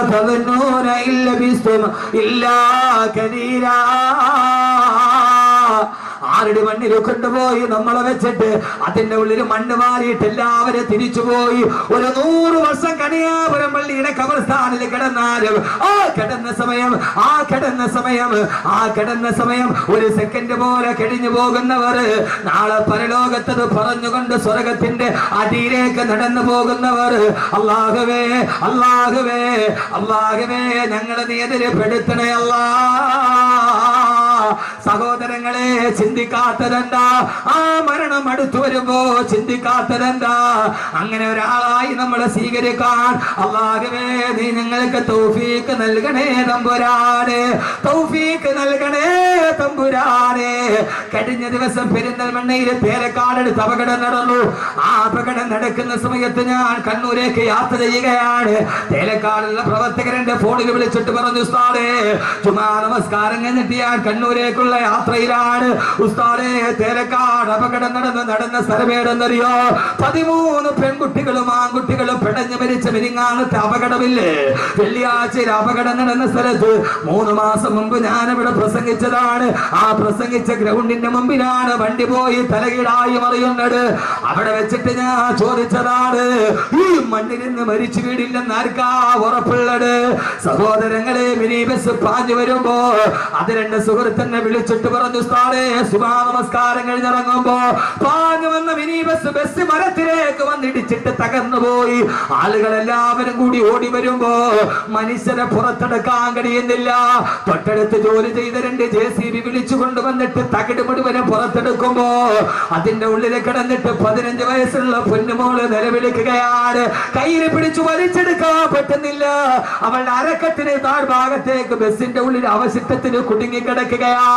അവള് കിടന്ന് നിലവിളിച്ചു 3/4 മണിക്കൂറോളം 10,000 ഓടിക്കൂടിയിട്ട് ധരിച്ചു നിൽക്കാനല്ലാതെ രക്ഷിക്കണേന്ന് നിലവിളിക്കുമ്പോ ഒരു സുന്ദരി പെൺകുട്ടി നിലവിളിക്കുമ്പോ പിടിച്ചു കയറ്റാൻ കഴിയാതെ JCB വന്നിട്ട് തകിടങ്ങട് മാറ്റിയിട്ട് വലിച്ചെടുക്കുമ്പോ ഉസ്താദേ കയ്യിൽ പിടിച്ചു വലിച്ചെടുക്കുമ്പോ അവളുടെ നിലവിളി അവസാനിച്ചിരുന്നു.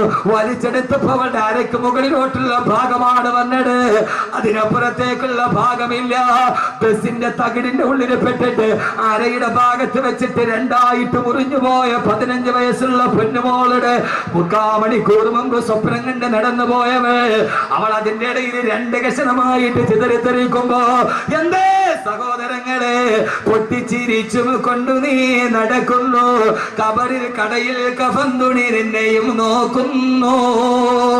ആ ബസ്സിലിരുന്നിട്ട് പാരൽ കോളേജിലേക്ക് പോയ കോളേജ് വിദ്യാർത്ഥിനികളാ സീറ്റിലിരുന്നിട്ട് ആടിയും പാടിയും ചിരിച്ചുകൊണ്ട് നടന്നു പോകുമ്പോ പൊട്ടിച്ചിരിച്ചും കൊണ്ട് നീ നടക്കുന്നു. കടയിൽ കഫൻ തുണി നിന്നെയും നോക്കുന്നു. പൊട്ടിച്ചിരിച്ചുകൊണ്ട് നടന്നു പോകുമ്പോ അടുത്ത കടയിലിരുന്നിട്ട് കഫൻ തുണി നിന്നെ നോക്കി ചിരിക്കുകയാണ്. ചാടിക്കളിക്കുന്നാടുമെന്തറിയുന്നു പൊന്നുമോനെ. കൈ ഈ കുറ്റിയിൽ കെട്ടിയിട്ട് ആട്ടുംകുട്ടി കിടന്നിട്ട് ചാടുകയാണ്. ആട്ടുംകുട്ടിക്ക് അറിയില്ലല്ലോ അറക്കാരുള്ള അറവുകാരൻ മറുഭാഗത്ത് കത്തിക്ക് മിനിസം കൂട്ടുന്നുണ്ട്. ഇങ്ങനെ ഒരു ആട്ടുംകുട്ടിയല്ലേ നീ? ആ മറുഭാഗത്ത് അറവുകാരൻ കത്തിക്ക് മൂർച്ച കൂട്ടുമ്പോ അറിയാതെ ആടിത്തു നിൽക്കുന്ന ആട്ടുംകുട്ടിയെ പോലെ ഈ ദുനിയാവിൽ ജീവിക്കുമ്പോ ഈ ദുനിയാവിൽ ഏറ്റവും ഒരു ആഗ്രഹം എന്തായിരിക്കണം? ഞാൻ പറയുന്നു, മറ്റൊരാഗ്രഹം ഉണ്ടാവരുത്. ഭാര്യയും മക്കളുമല്ല, പരലോകത്ത് കുടിമാടത്ത് നിന്ന് എഴുന്നേറ്റ് നിൽക്കുമ്പോ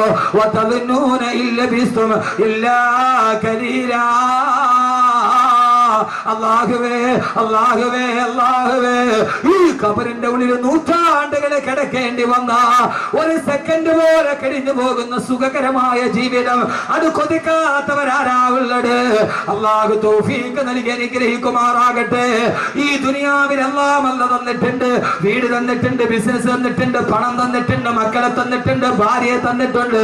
ഞാൻ ഈ സദസ്സിൽ വെച്ചൊന്ന് വെറുതെ ചോദിക്കുകയാ, ഈ വിനീതന്റെ പ്രസംഗം കേൾക്കാൻ ഇവിടെ തടിച്ചുകൂടിയവരോട് നാളെ പരലോകത്ത് ചെല്ലുമ്പോ എഴുന്നേറ്റാൽ ഉടനെ എനിക്ക് അറിസിന്റെ തടലേക്ക് നടന്നു പോകണമെന്ന ആഗ്രഹത്തോട് ഇൻഷാ അല്ലാഹ് ഈ സദസ്സിൽ വെച്ചിട്ട് അഹമ്മദ് കബീർ ബാക്കവി 18 വർഷമായി മതപ്രഭാഷണം നടത്തുന്നുണ്ട്. അല്ലാഹുവിന്റെ തൗഫീഖ് കൊണ്ട് ഞാനൊരു 4 മാസം മുമ്പ് പെരിന്തൽമണ്ണയ്ക്കുള്ള ഉടമല മക്കാമുറൂസിന് ബഹുമാനായ സമസ്തയുടെ ആലിക്കുട്ടി ഉസ്താദ് അടക്കമുള്ളവരെ സദസ്സിലുണ്ട്. പാണക്കാട് തങ്ങളടക്കമുള്ളവരെ സദസ്സിലുണ്ട്. മൈക്ക് ഓണാണ്, ഞാൻ പ്രസംഗിക്കാൻ പ്രസംഗിക്കാൻ പോകുന്നു. തങ്ങളുടെ ഉദ്ഘാടന കർമ്മം തീർന്നു. പ്രസംഗത്തിന് വേണ്ടി സ്വാധ്യക്ഷനെ ക്ഷണിച്ചു. എഴുന്നേക്കാൻ പോകുന്നതിന് മുമ്പ് മൈക്കോണാണ്. 12 വയസ്സുള്ള ഒരു കുട്ടിയുടെ കയ്യിൽ പിടിച്ചിട്ട് ഒരു മനുഷ്യൻ കയറി വന്നിട്ട് പറഞ്ഞു, ഉസ്താദേ, എന്റെ കുഞ്ഞിന് 12 വയസ്സായി. 17 ദിവസം മുമ്പ് അവരുടെ തലവേദന വന്ന മദ്രസയിൽ തലചുറ്റി താഴെ വീണു. താങ്ങിയെടുത്ത് പെരിന്തൽമണ്ണ മൗലാന ഹോസ്പിറ്റലിൽ കൊണ്ടുപോകുമ്പോ ഡോക്ടർമാര് പരിശോധിച്ചിട്ട് പറഞ്ഞു, കുഞ്ഞിന് ബ്രെയിൻ ട്യൂമറാ. 17 ദിവസത്തിലധികം ഈ കുഞ്ഞു ജീവിച്ചിരിക്കില്ല. 17 ദിവസത്തിലധികം ഈ കുഞ്ഞു ജീവിച്ചിരിക്കില്ല. കേട്ട ഉമ്മ തളർന്ന് താഴെ വീണു. വാപ്പ പൊട്ടിക്കരച്ചിലായി. അവസാനം ഈ സദസ്സിനെ സാക്ഷി നിർത്തി ഞാൻ പറയുകയാണ്, മഹാന്മാരായ പണ്ഡിതന്മാരും ബഹുമാനപ്പെട്ട തങ്ങന്മാരും ഇരിക്കുന്ന സദസ്സിൽ വെച്ചിട്ട് ആ മനുഷ്യൻ മൈക്കിലൂടെ പറഞ്ഞ പൊടിയ 10,000 കേട്ടടാ. അവിടെ വെച്ച് അദ്ദേഹം ഭാര്യയും ഭർത്താവും കൂടി ഈ തളർന്ന് കിടക്കുന്ന മകന്റെ തലയിൽ കൈവച്ചിട്ട് പറഞ്ഞു, ഇൻഷാ അല്ലാഹ് ബാക്കവി ഉസ്താദ് അടുത്ത സദസ്സിൽ വരുമ്പോ അവിടേക്കൊരു സദക്ക് നെയ്യത്താക്കുകയാ. ഈ മകന് അസുഖമെന്ന് ശിവയാകാൻ. സഹോദരങ്ങളെ, ആ സദസ്സിൽ വെച്ച് പറഞ്ഞു, ഉസ്താദേ, മരണം കാത്ത് 17 ദിവസത്തെ ആയുസ് പറഞ്ഞ മോന് 13ാമത്തെ ദിവസം വെന്റിലേറ്ററിൽ നിന്ന് ബോധം തെളിഞ്ഞു. അൽഹംദുലില്ലാഹ് 3 മാസം കഴിഞ്ഞൊരു പ്രശ്നവുമില്ല. പൈസ ഉസ്താദിന്റെ കയ്യിലൊന്ന് ഏൽപ്പിക്കാൻ വേണ്ടി വന്നതാന്ന് പറഞ്ഞ് ആ സദസ്സിൽ നിന്നൊരു സംഖ്യ എന്റെ കയ്യിലേൽപ്പിച്ചിട്ട് ഏതാണ്ട് 30,000-ത്തിലധികം ആളുകൾ ഞാൻ മഹിഷറ എവിടെയാണെന്ന് പറയുന്നതിന് മുമ്പ്, ജീവിതം തുടങ്ങുന്നത് എവിടെയാണ്, ഭൂമിയിലാണോ ആകാശത്താണോ, ആദ്യം വരുന്നത് എവിടെയാണ് പറയുന്നതിന് മുമ്പ് ഈ തിങ്ങിക്കൂടിയ സദസ്സിന്റെ മുമ്പ് ഒരു ടെസ്റ്റ് ആയിട്ട് ഞാൻ ചോദിക്കുകയാ. ഇൻഷാ അല്ലാഹ് 30,000-ത്തിലധികം ആളുകൾ ഈ സദക്കയിൽ പങ്കെടുത്തിട്ടുണ്ട്. മാരകമായ ക്യാൻസർ വന്നിട്ട് ആമാശയം പഴുത്തു മാറിയിട്ട് അവസാനം ഡോക്ടർമാര് തള്ളിയ ഭാര്യയും ഭർത്താവും പോലും ഹജ്ജ് കഴിഞ്ഞിട്ട് തിരിച്ചു വന്നത് ഈ സദക്കയുടെ ബറക്കത്ത് കൊണ്ടാ. കാരണം എന്താ, ബാക്കവി ഇവിടെ പറഞ്ഞിട്ട് നാളെ ഞാൻ മലപ്പുറം ജില്ലയിൽ, നാളെ ഞാൻ കരുനാഗപ്പള്ളിക്കടുത്ത് ക്ലാപ്പനയിലാണ്. ഈ കണിയാപുരത്ത് കിടന്ന് നിങ്ങൾ ഉറങ്ങിയാലും 10,000 നിങ്ങൾക്ക് വേണ്ടി ആമീൻ പറയും. എത്ര ആളുകളാ കഴിഞ്ഞ ആലുവയിലെ വാർഷിക പ്രഭാഷണത്തിന് 1,00,000 യാസീൻ ഓതിയിട്ട് ദുആ ചെയ്തപ്പോ അല്ലാഹുവിന്റെ സദസ്സിൽ പല നിയ്യത്തുകൾ വെച്ചിട്ട് നേർച്ചയാക്കിയ ആരൊക്കെയുണ്ടോ അവരെ ഹലാലായ മുറാദുകൾ ഹാസിലാക്കണമെന്ന് പറഞ്ഞപ്പോ കേരളത്തിന്റെ അകത്തും പുറത്തുമുള്ള ലക്ഷക്കണക്കിന് ആളുകൾ ആമീൻ പറഞ്ഞ സദസ്സ്, അതിന്റെ ബറക്കത്ത് കൊണ്ടാണ് ഈ കാര്യങ്ങൾ നടക്കുന്നത്. ഇൻഷാ അല്ലാഹ് ഈ സദസ്സിൽ നിന്ന് ആരെങ്കിലും ഉസ്താദേ ഈ സദസ്സിന്റെ തുടക്കക്കാരനായി വാഫി കോഴ്സ് പഠിപ്പിക്കാൻ, ഈ കരിങ്കലിനെ കരയിപ്പിച്ച വിജ്ഞാനം പഠിപ്പിക്കാൻ, അടുത്ത കുട്ടികൾക്ക് കിടക്കണമെങ്കിൽ, അവർക്ക് ദറസ് പഠിക്കണമെങ്കിൽ, അവർക്ക് ഖുർആൻ ഓതണമെങ്കിൽ ഒരു വലിയ കെട്ടിടം കൂടി സ്ഥാപിക്കേണ്ടതുണ്ട്. ഈ സംഘാടകർക്ക് വലിയൊരു ആഗ്രഹവുമുണ്ട്. ഇൻഷാ അല്ലാഹ് ആ സംരംഭത്തിലേക്ക് ഏതാണ്ട് 43 ലക്ഷം രൂപ ചെലവ് വരുന്ന ആ സംരംഭത്തിലേക്ക് ആദ്യത്തെ ആളായി ഇൻഷാ അല്ലാഹ് ഞാൻ മരിച്ചാലും മണ്ണിന്റെ അടിയിൽ ഞാൻ പോയാലും എനിക്ക് കിട്ടുന്ന ഒരു സദഖ അല്ലാഹുവേ സ്വീകരിക്കണേ എന്ന നിയ്യത്തോട് ഏതാഗ്രഹം മനസ്സിൽ വെച്ചിട്ടാണോ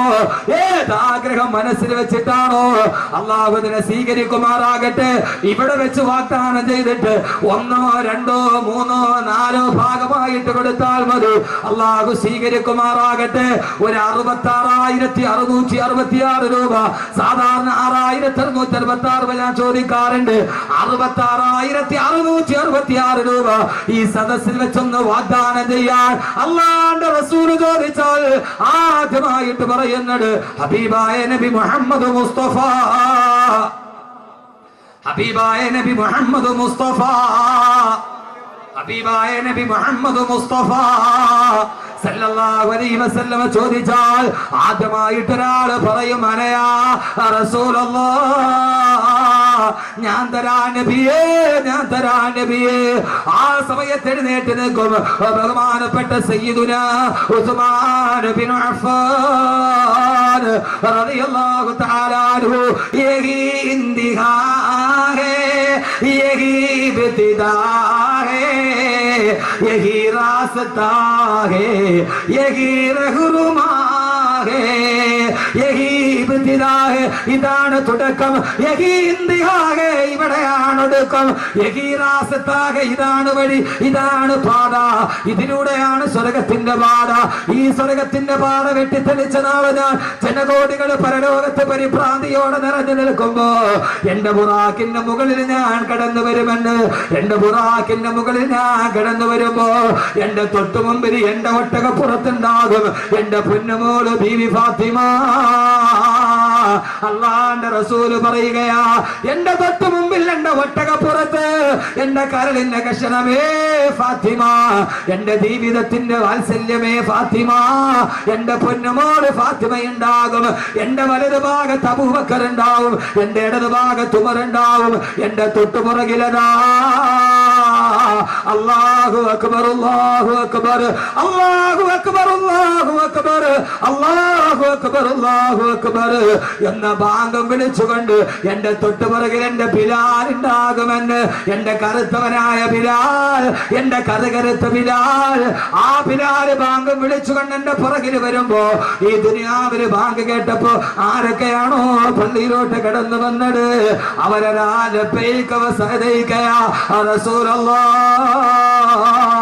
എന്നും പറഞ്ഞുകൊണ്ട് അവര് ബിലാലിന്റെ തൊട്ട് പുറകിൽ വന്ന് ഒരുമിച്ച് കൂടുമെന്ന് ഹബീബായ നബി മുഹമ്മദ് മുസ്തഫ. വേണ്ടേ ചെറുപ്പക്കാരാ, പച്ച വ്യഭിചാരം പഠിപ്പിച്ച മെസ്സിയുടെ താരാരാധന നടത്തിയ മോഹൻലാൽ മമ്മൂട്ടി ഫാൻസ് അസോസിയേഷൻ പ്രകടിപ്പിച്ച എന്റെ പ്രിയപ്പെട്ട ചെറുപ്പക്കാരാ, മന്ദയും ഒക്കെ റോൾ മോഡലാക്കി മാറ്റിയ നാളെ ബിലാലിന്റെ പുറകിൽ നിൽക്കണ്ടേ, നാളെ മഹിസറയിൽ ബാങ്ക് വിളിക്കാൻ കഴിയണ്ടേ.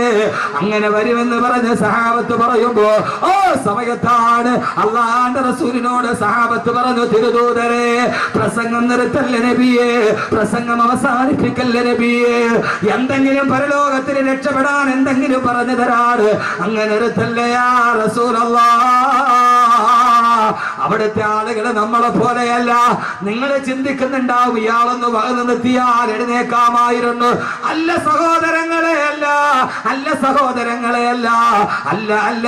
സഹാബത്ത് പറഞ്ഞു, നബിയെ നബിയെ നിർത്തല്ല നബിയെ, അത് പറഞ്ഞിട്ട് നിങ്ങൾക്ക് ആഖിറത്തിലേക്ക് പ്രയോജനമില്ലാത്ത അത് നിർത്തല്ല നബിയെ, എന്തെങ്കിലും ആഖിറത്തിൽ രക്ഷപ്പെടാൻ പറഞ്ഞതാ തിരുദൂതരെ റസൂലല്ലാഹ്. ആ സമയത്ത് അല്ലാഹുവിന്റെ റസൂൽ പറഞ്ഞു, സഹാബ എന്നാൽ എപ്പോഴും പറഞ്ഞുകൊള്ളുക, യാദൽ ജലാലി വൽ ഇക്റാം അമിത്നാ അലാ ദീനിൽ ഇസ്ലാം, യാദൽ ജലാലി വൽ ഇക്റാം അമിത്നാ അലാ ദീനിൽ ഇസ്ലാം, യാദൽ ജലാലി വൽ ഇക്റാം അമിത്നാ അലാ ദീനിൽ ഇസ്ലാം. ഇത് പതിവായി പറഞ്ഞു. ആഖിറത്തിൽ പോയാൽ നിങ്ങൾക്ക് തളരേണ്ടി വരില്ല, പരിഭ്രാന്തിയോടെ ഓടേണ്ടി വരില്ല. റഹ്മത്ത് എന്ന സഹോദരി ഒരു സദഖ ചെയ്തു. ഇത് വഅദിന്റെ പ്രയോജനമാണ്. അല്ലാഹുവേ നീ അവർക്ക് സാലിഹായ സന്താനത്തെ കൊടുക്കണേ അല്ലാഹ്. അല്ലാഹു സ്വീകരിക്കട്ടെ, അല്ലാഹു സ്വീകരിക്കട്ടെ, അല്ലാഹു സ്വീകരിക്കട്ടെ. എന്റെ പൊന്നുമോനെ, പരലോകത്ത് എഴുന്നേറ്റ് വെക്കുമ്പോ എന്തെങ്കിലും ഒക്കെ വേണം. യഥാർത്ഥത്തിൽ പരലോകത്താണ് പ്രോട്ടോകോൾ ലംഘിക്കുക. പരലോകത്ത് മരണം ജീവിതത്തിന്റെ തുടക്കം. ഞാൻ പരലോകത്തിന്റെ പ്രധാനപ്പെട്ട കാര്യങ്ങൾ പറയാം.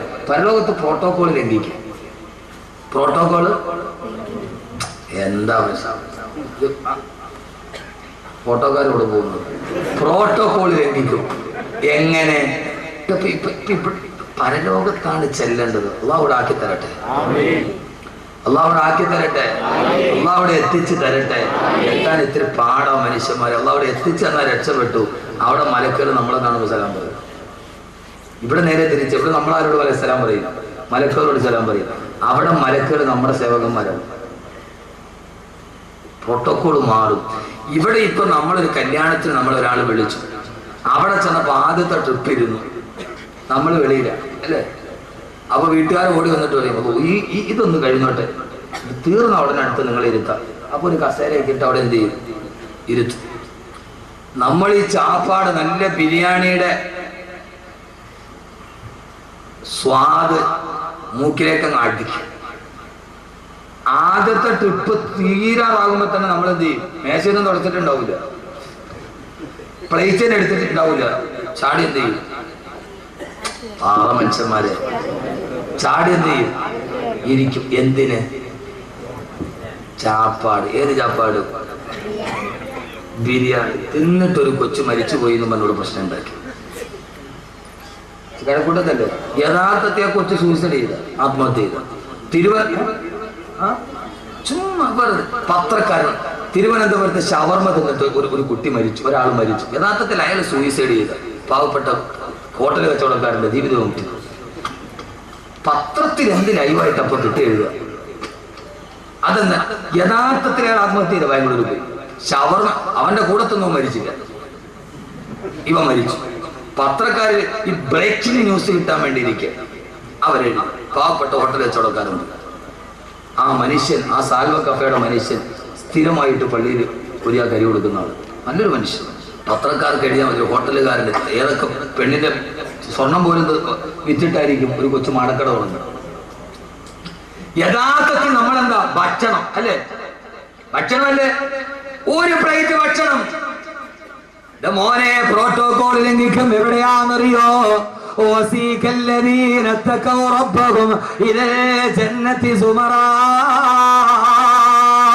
അള്ളാഹുവിന്റെ വിശുദ്ധമായ സ്വർഗത്തിന്റെ മുമ്പിലെത്തുമ്പോ ആ സ്വർഗത്തിന്റെ ഭക്ഷണങ്ങൾ മുഴുവനും വിളമ്പി വെച്ചിട്ട് അള്ളാഹു മുത്തഖീങ്ങളോട് പറയും, ഇവിടേക്ക് വാ, ഇതാ നിങ്ങൾക്കുള്ള ഭക്ഷണം ഇവിടെ ഒരുക്കി വെച്ചിരിക്കുകയാണ്. ആ സമയത്ത് സ്വർഗത്തിലെ ഭക്ഷണങ്ങൾ ഒരുക്കി വെച്ചിരിക്കുമ്പോ സ്വർഗത്തിൽ കയറുന്നവൻ ആദ്യം കൊടുക്കുന്ന ഭക്ഷണം ഏതെന്ന് നബിയോട് ചോദിച്ചപ്പോ അള്ളാഹുന്റെ റസൂല് പറഞ്ഞു, പൊരിച്ച മീനിന്റെ കരളാണ് സ്വർഗത്തിലെ ആദ്യ ഭക്ഷണമെന്ന് ഹബീബായ നബി മുഹമ്മദ് മുസ്തഫ. സ്വർഗത്തിലേക്ക് കയറിയാൽ ആദ്യം കിട്ടുന്ന ഭക്ഷണം മീനിന്റെ പൊരിച്ച കരളാണെന്ന് നബി മുഹമ്മദ് മുസ്തഫ. ആ സ്വർഗത്തിലെ ഭക്ഷണം മുഴുവനും വിളമ്പി വെച്ചിട്ട് അള്ളാഹു മുത്തഖീങ്ങളോട് പറയും, ഇവിടേക്ക് വാ, ഇവിടേക്ക് വാ. ആ സമയത്താണ് സ്വർഗത്തിലെ ഭക്ഷണങ്ങൾ മുന്നിൽ കണ്ടാലും മുത്തഖീങ്ങൾ ആദ്യം കഴിക്കാൻ ചാടി കയറില്ല. അവര് പറയും, വഖാലുൽ ഹംദുലില്ലാഹില്ലദീ സദകനാ വഅദാ. ആ സമയത്ത് മുത്തഖീങ്ങൾ പറയും, വഖാലു അവര് പറയും, അൽഹംദുലില്ലാഹ്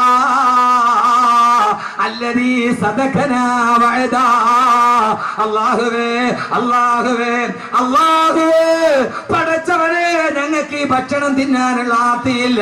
അൽഹംദുലില്ലാഹ്, ഇതെല്ലാം ഞങ്ങൾക്ക് ഒരുക്കി വെച്ച റബ്ബേ, അൽഹംദുലില്ലാഹ്. ഇവിടെ തിന്നിട്ടാണ് അൽഹംദുലില്ലാഹ് പറയുക. സ്വർഗത്തിൽ കാണുമ്പോൾ അപ്പൊ പിന്നെ ആക്രാന്തമൊന്നുമില്ല. സ്വർഗത്തിലെ ഭക്ഷണം കണ്ടാലും ആക്രാന്തം തോന്നാതെ അൽഹംദുലില്ലാഹ്, പടച്ചവനെ ഞങ്ങൾ ഈ ദുനിയാവിൽ ചെയ്തതിനൊക്കെ കിട്ടിയല്ലോ അല്ലാഹുവേ. കൈ കിടന്ന ഈ ബ്രേസ്ലെറ്റും കമ്മലും ഒക്കെ ഊരിക്കൊടുത്തിട്ട് ചിലപ്പോ ഞങ്ങളെ പൊട്ടിന്ന് വിളിക്കുന്നവരുണ്ടാവും. പടച്ചവനെ അവിടെ പറയാം അൽഹംദുലില്ലാഹ്. അള്ളാഹുനാക്കി തരട്ടെ, അള്ളാഹുനാക്കി തരട്ടെ, അള്ളാഹു അങ്ങനെ ആക്കി തരട്ടെ. അതിനെന്ത് ചെയ്യണം? ഈ ഭൂമിയിൽ എങ്ങനെ ജീവിക്കാൻ കഴിയണം? ഈ ഭൂമിയിൽ എങ്ങനെ ജീവിക്കാൻ കഴിയണം? നാളെ സ്വർഗത്തിലെത്തണ്ടേ? അങ്ങനെയുള്ള ജീവിതം ഈ ഭൂമിയിൽ ജീവിക്കാൻ കഴിയണം. ഉസ്താദേ, ഈ കാലഘട്ടമല്ലേ, എങ്ങനെയാ ജീവിക്കാൻ കഴിയുക? ഞാൻ ഒരു ദിവസം കഴിഞ്ഞ വർഷമാണ് പാതിരാ സമയത്ത് വള്ളക്കടവിൽ വേളം കഴിഞ്ഞ് ഞാൻ ടെക്നോ പാർക്കിൽ വള്ളക്കടവിലേക്ക് വളർന്നു പോവുകയാണ്. ഏതാണ്ട് വൈകുന്നേരം ഒരു 8-8:30 മണിയായിട്ടുണ്ട്. കരക്കൂട്ടത്ത് നിന്ന് ടെക്നോ പാർക്കിന്റെ സൈഡിലൂടെ പോകുമ്പോ ആ സമയത്ത് ടെക്നോ പാർക്കിലേക്ക് നിന്ന് പോകുന്ന വഴിയിലുള്ള വാഗമരത്തിന്റെയും ദേവദാരുവിന്റെയും ചുവട്ടിലൊരു പെൺകുട്ടിയുണ്ട്, 3 ചെറുപ്പക്കാര് കൂടെയുണ്ട്. ആ പോകുന്ന വഴിയിൽ അസ്വാഭാവികമായ ഒരു കൂട്ടം കണ്ട് ഞാൻ നോക്കുമ്പോ സുബ്ഹാനല്ലാഹ്, കണ്ട കാഴ്ച ഈ സദസ്സിൽ വെച്ച് പറയാൻ കഴിയുന്നതല്ല. വിവര സാങ്കേതിക വിദ്യയുടെ വിദൂര സാധ്യതകൾ മുഴുവനും നിന്റെ ഗ്രാമത്തിന്റെ പടിവാതിൽ എത്തി നിൽക്കുമ്പോ ടെക്നോ പാർക്ക്, സൈബർ കഫേയും ഇൻഫോസിസ് പാർക്കും നിന്റെ മുമ്പിൽ ഏറ്റവും വലിയ പരീക്ഷണത്തിന്റെ വാതായനങ്ങൾ തുറക്കുമ്പോ പെങ്ങളെ മയങ്ങിപ്പോകരുത്. ഏതാണ്ട് 4 നൂറ്റാണ്ട് പഴക്കമുള്ള ഇസ്ലാമിക നാഗരികതയുടെ കളിത്തൊട്ടിൽ ജനിച്ചു വീണിട്ട് എന്റെ പ്രിയപ്പെട്ട പെങ്ങളെ, ഈ ആധുനികതയുടെ വിളിച്ചോട്ടം നിന്നെ പേടപ്പിക്കരുത്. എന്റെ പ്രിയപ്പെട്ട ചെറുപ്പക്കാരാ, ഈ ദുനിയാവ് നിന്റെ മുമ്പിൽ വന്ന് നിൽക്കുമ്പോ ഈ ദുനിയാവ് നിന്നെ പേടിപ്പിക്കാൻ പാടില്ല. ഇന്നമ ദുനിയാ ഫനാഉ ലൈസ ലിദുനിയാ ഖുബൂർ ഇന്നമ ദുനിയാ കബൈതുൻ നസജതുൽ അൻകബൂർ. ഈ ദുനിയാവ് ചെലന്തിയുടെ വല പോലെയാണ്, ഏത് സമയത്ത് നഷ്ടപ്പെട്ടു പോകുന്ന ദുനിയാവാണ്. പെങ്ങളെ പെങ്ങളെ, പാതിരാ സമയത്ത് കടന്നു വരുന്ന ചാനലുകാരന്റെ മുമ്പ് മിടുക്കിയാവാനും മിടുമിടുക്കിയാവാനും ആരോ വാഗ്ദാനം ചെയ്ത 10 പവന്റെ സ്വർണത്തിന് വേണ്ടി നിന്റെ ഉടുതുണി വലിച്ചെറിയല്ല പെങ്ങളെ. പെങ്ങളെ, ഔറത്ത് മറക്കാട് അള്ളാഹു നൽകിയ മക്കളെ കൊണ്ടുപോയി ചാനലുകാരന്റെ മുമ്പിൽ ഇട്ട് കൊടുത്തിട്ട് അവരുടെ മാംസഭാഗം നോക്കിയിട്ട് SMS വില നിശ്ചയിച്ചു പോകുന്ന ഏറ്റവും വലിയ കച്ചവടത്തിലേക്ക് ലോകം കടന്നു പോകുമ്പോ എന്റെ പ്രിയപ്പെട്ട സഹോദരങ്ങളോട് സഹോദരിമാരോട് ഈ പാതിരാ സമയത്തിലേക്ക് പറയാനുള്ളത്, ഈ ഭൂമിയിൽ ജീവിച്ചിരുന്നിട്ട് അള്ളാഹുവിന്റെ സ്വർഗത്തിന്റെ വാതിൽക്കൽ പോയി നിന്നിട്ട് അൽഹംദുലില്ലാഹ് സ്വർഗത്തിലെ തേനിന്റെ പുഴയുടെ മുമ്പ്, സ്വർഗത്തെ പാലിന്റെ പുഴയുടെ മുമ്പ്, സ്വർഗത്തിന്റെ ഏറ്റവും വലിയ പഴത്തിന്റെ മുമ്പ്, സ്വർഗത്തിന്റെ ഏറ്റവും വലിയ കസേരയുടെ മുമ്പ്, സ്വർഗത്തിന്റെ ഏറ്റവും വലിയ സ്വർണ്ണക്കട്ടിലിന്റെ മുമ്പ്, സ്വർഗത്തിലെ സുന്ദരികളായ ഹൂറിപ്പെണ്ണിന്റെ മുമ്പ്, 400 മൈലപ്പുറത്ത് നിന്ന് ചിരിച്ചാൽ ഇപ്പുറം കാണുന്ന ദന്തനിരകളുള്ള സുന്ദരി പെണ്ണിന്റെ ഹൂറിയുടെ മുമ്പ്, അള്ളാഹുവിന്റെ സ്വർഗത്തിന്റെ പട്ടുവസ്ത്രത്തിന്റെ മുമ്പ്, അള്ളാഹുവിന്റെ സ്വർഗത്തിന്റെ കായികനികളുടെ മുമ്പ്, അതിന്റെ മുമ്പിൽ നിന്നുകൊണ്ട് അൽഹംദുലില്ലാഹ് ഈ ദുനിയാവിൽ കിട്ടുന്ന ഏറ്റവും വലിയ ഭാഗ്യം പടച്ചറപ്പിന്റെ സ്വർഗത്തിന്റെ വാതില് പിടിച്ചിട്ട് അൽഹംദുലില്ലാഹ് എന്ന് പറയാൻ കഴിയല. എന്തേ പെങ്ങളെ പറയാൻ കഴിയില്ല? ഫിറൗനിന്റെ കൊട്ടാരത്തിന്റെ നടുവിലല്ലേ ആസിയ ബീവി ജീവിച്ചിരുന്നേ. ആസിയ ജീവിച്ചത് എവിടെയാ?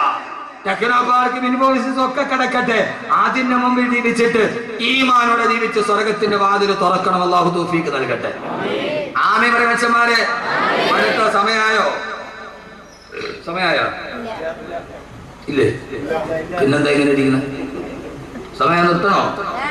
മോനെ ഫിറൗന്റെ കൊട്ടാരത്തിനാണ് ഇസ്ലാമിക ലോകത്തിലെ ഏറ്റവും വലിയ ചരിത്രം ഉണ്ടായത്. ഉസ്താദ് ഇപ്പൊ എങ്ങനെയാ? ഇപ്പൊ ഇതല്ലേ കാലം? ഏത് കാലം? മിടുക്കി മിടുമിടുക്കി. അപ്പൊ പകുതി അങ്ങോട്ട് അഴിച്ചു കളയലാണ് ഇപ്പൊ ഫാഷൻ. ഇപ്പൊ ഫാഷൻ എന്താ? പകുതി അഴിച്ചു കളയുക, ബ്ലൗസിന്റെ പുറകിൽ ഒരു ജനല് വെക്കുക. കട്ടളനല്ല ഇപ്പൊ വെക്കണം ബ്ലൗസിന്റെ പുറകിൽ. ട്രാൻസ്പോർട്ട് ബസ് ഞാൻ യാത്ര ചെയ്തിട്ട് ഒത്തിരി നാളായി, കുറെ നാളായി ട്രാൻസ്പോർട്ട് ചെയ്യാം. ഈ അടുത്ത സമയത്ത് ഒരു ദിവസം യാത്ര ചെയ്തപ്പോ പുറകിരിക്കും അറിയാൻ പാടില്ല ഇത് സീറ്റിന്റെ കമ്പിയാണോ അതല്ല ഇതിന്റെ വള്ളിയാണോ.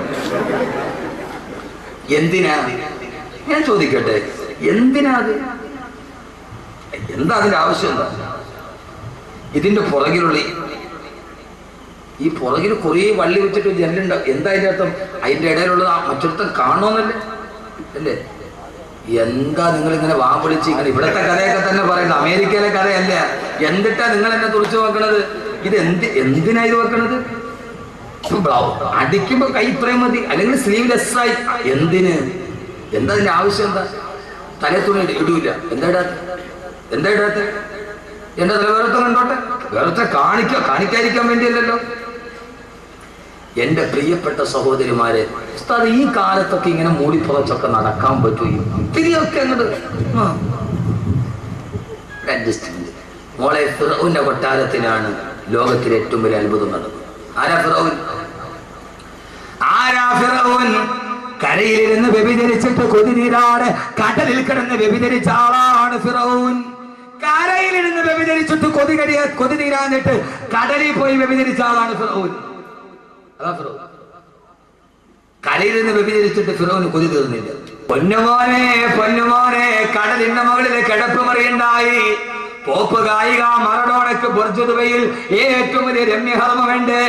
അവളുടെ ബെഡ്റൂമിന്റെ ഗ്ലാസ് മാറ്റിയാൽ, കടലിന്റെ അടിത്തട്ടില് ബെഡ്റൂം പണിതിട്ട് ഗ്ലാസ് മാറ്റിയാൽ, ഗ്ലാസിന്റെ കട്ടൻ മാറ്റിയാൽ, മറഡോണ എന്ന് പറയുന്ന പോപ്പ് ഗായിക കടലിന്റെ അടിയിലൂടെ നീന്തി തുടിക്കുന്ന ഡോൾഫിനെയും സ്രാവിനെയുമാണ് കാണുക. ഗ്ലാസ് ഇട്ട് മറച്ച ബെഡ്റൂമിലാണ് മറഡോണ കിടക്കുക. മഡോണ പോപ്പ് ഗായിക മഡോണ റളിയല്ലാഹു അൻഹ എന്ന് പറയല്ലേ, പോപ്പ് ഗായിക മഡോണ. എന്തേ മോനെ അവിടെ അസ്രായീൽ വരില്ലേ? ദുബൈയിലെ കടലിന്റെ അടിയിലെ പെട്രോമിലെ മഡോണയിലെ റൂഹ് പിടിക്കാൻ എന്തേ അസ്രായീൽ വരില്ലയോ? ഏറ്റവും വലിയ ഹോട്ടലുകൾ, ഞാൻ ഇന്നത്തെ കാര്യമാണ് നാളത്തെ കാര്യമാണ് പറയുന്നത്, കടലിന്റെ മുകളിലാണ് അല്ലേ? എല്ലായിടത്തും കോവളത്തോടെയൊക്കെ ഇതിന്റെ മുകളിൽ ഒരു രാത്രി ഹൗസിംഗ് ബോട്ടില്. എന്തിനാ മോനെ കടലിന്റെ മുകളിൽ ബോട്ട്, ഹൗസിംഗ് ബോട്ട് വന്നതിന് അഫ്ഗലതുക്കറല്ലാണ്. എന്താ അവിടെ മൊയ്തീറാത്ത് നടത്താന്? അവിടെ കാര്യം കളി വേറെയാ മോനെ, അവിടെ കാര്യം വേറെയാ മോനെ. ഇത് ലോകത്ത് ആദ്യമായിട്ട് പരീക്ഷിച്ചതാരാ? അതൊരു വിനോദസഞ്ചാരം എന്ന രീതിയിൽ മാന്യതയുള്ള യാത്രയ്ക്കാണെങ്കിലും ഒക്കെ, ഞാനത് ഒരു ബിസിനസ്, അവന്റെ കുടുംബത്തിന്റെ വരുമാനം നിരാകരിക്കുന്നില്ല.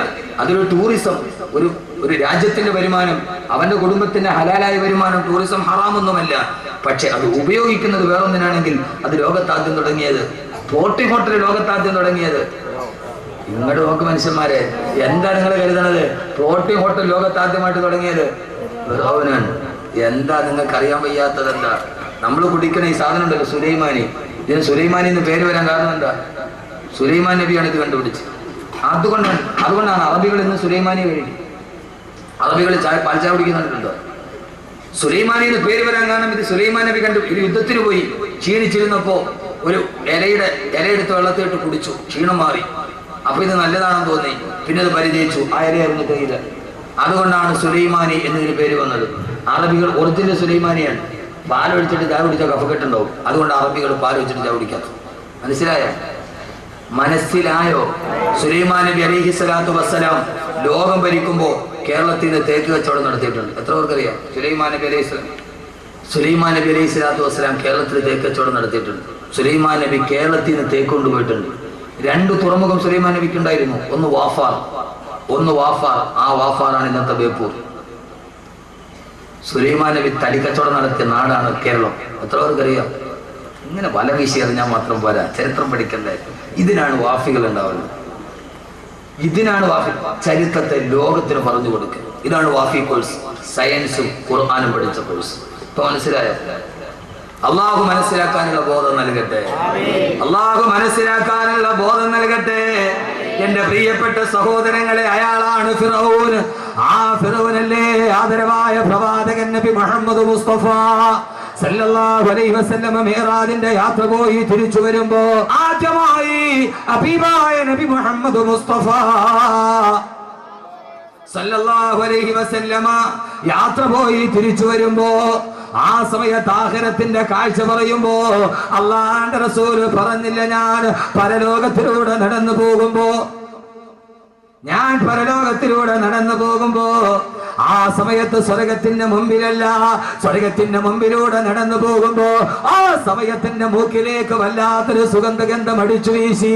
സ്വർഗത്തിലെത്തിയിട്ടില്ല, ആ സമയത്തിന്റെ മൂക്കിലേക്ക് വല്ലാത്തൊരു സുഗന്ധം അടിച്ചു വീശിയപ്പോ അടുത്ത് നിന്ന് ജിബ്രീലിനോട് ഞാൻ ചോദിച്ചു, ജിബ്രീലേ, എവിടെ നിന്നാ ഈ സുഗന്ധം വരുന്നതെന്ന് ചോദിച്ചപ്പോ ആ സമയത്ത് ജിബ്രീൽ പറഞ്ഞു, യാ റസൂലല്ലാഹ്, ഇതിന്റെ തൊട്ടപ്പുറത്താണ് മാഷിത്ത താമസിക്കുന്നത്. ആ മാഷിത്തയുടെ ശരീരത്തിന്റെ സുഗന്ധമാണ് നബിയെ. സ്വർഗത്തിലെത്തിയിട്ടില്ല, ഇതിന്റെ തൊട്ടപ്പുറത്താണ് മാഷിത്ത താമസിക്കുന്നത്. ആരാ പെങ്ങളെ മാഷിത്ത? ആരാ? ഇബ്നത്ത് ഫിർഔൻ.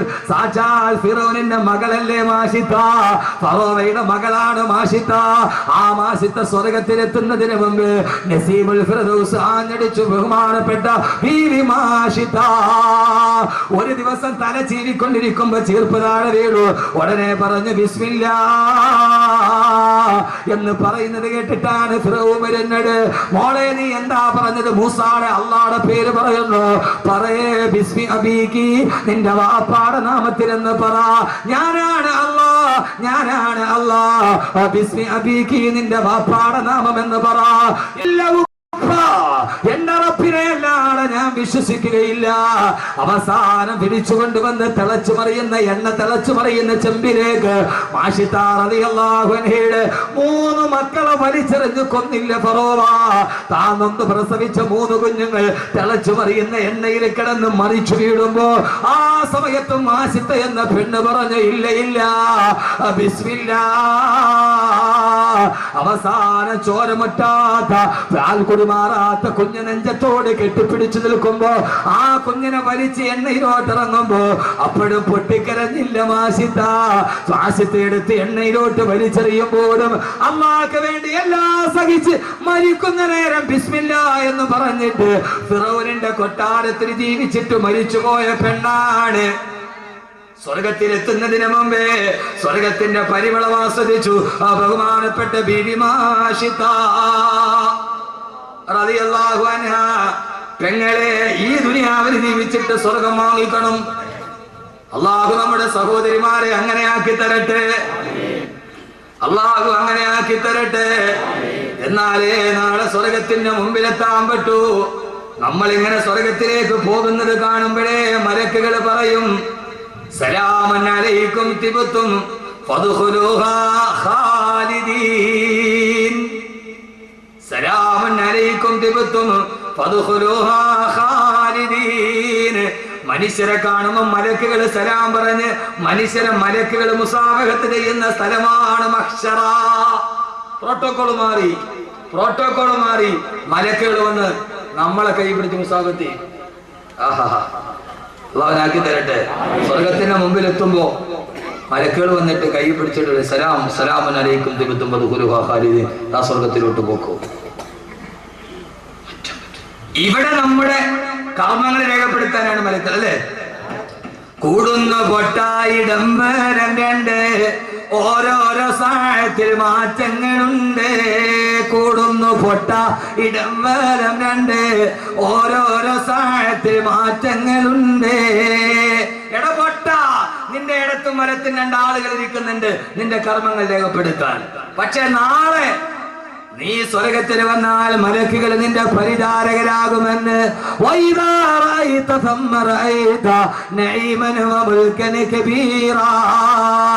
മലക്കുകള് അള്ളാന്റെ റസൂല് പറഞ്ഞു, നാളെ സ്വർഗലോകം രാജസദസ്സാണെന്ന് വിശുദ്ധ ഖുർആൻ. സഹാബത്ത് ചോദിച്ചു, യാ റസൂലല്ലാഹ്,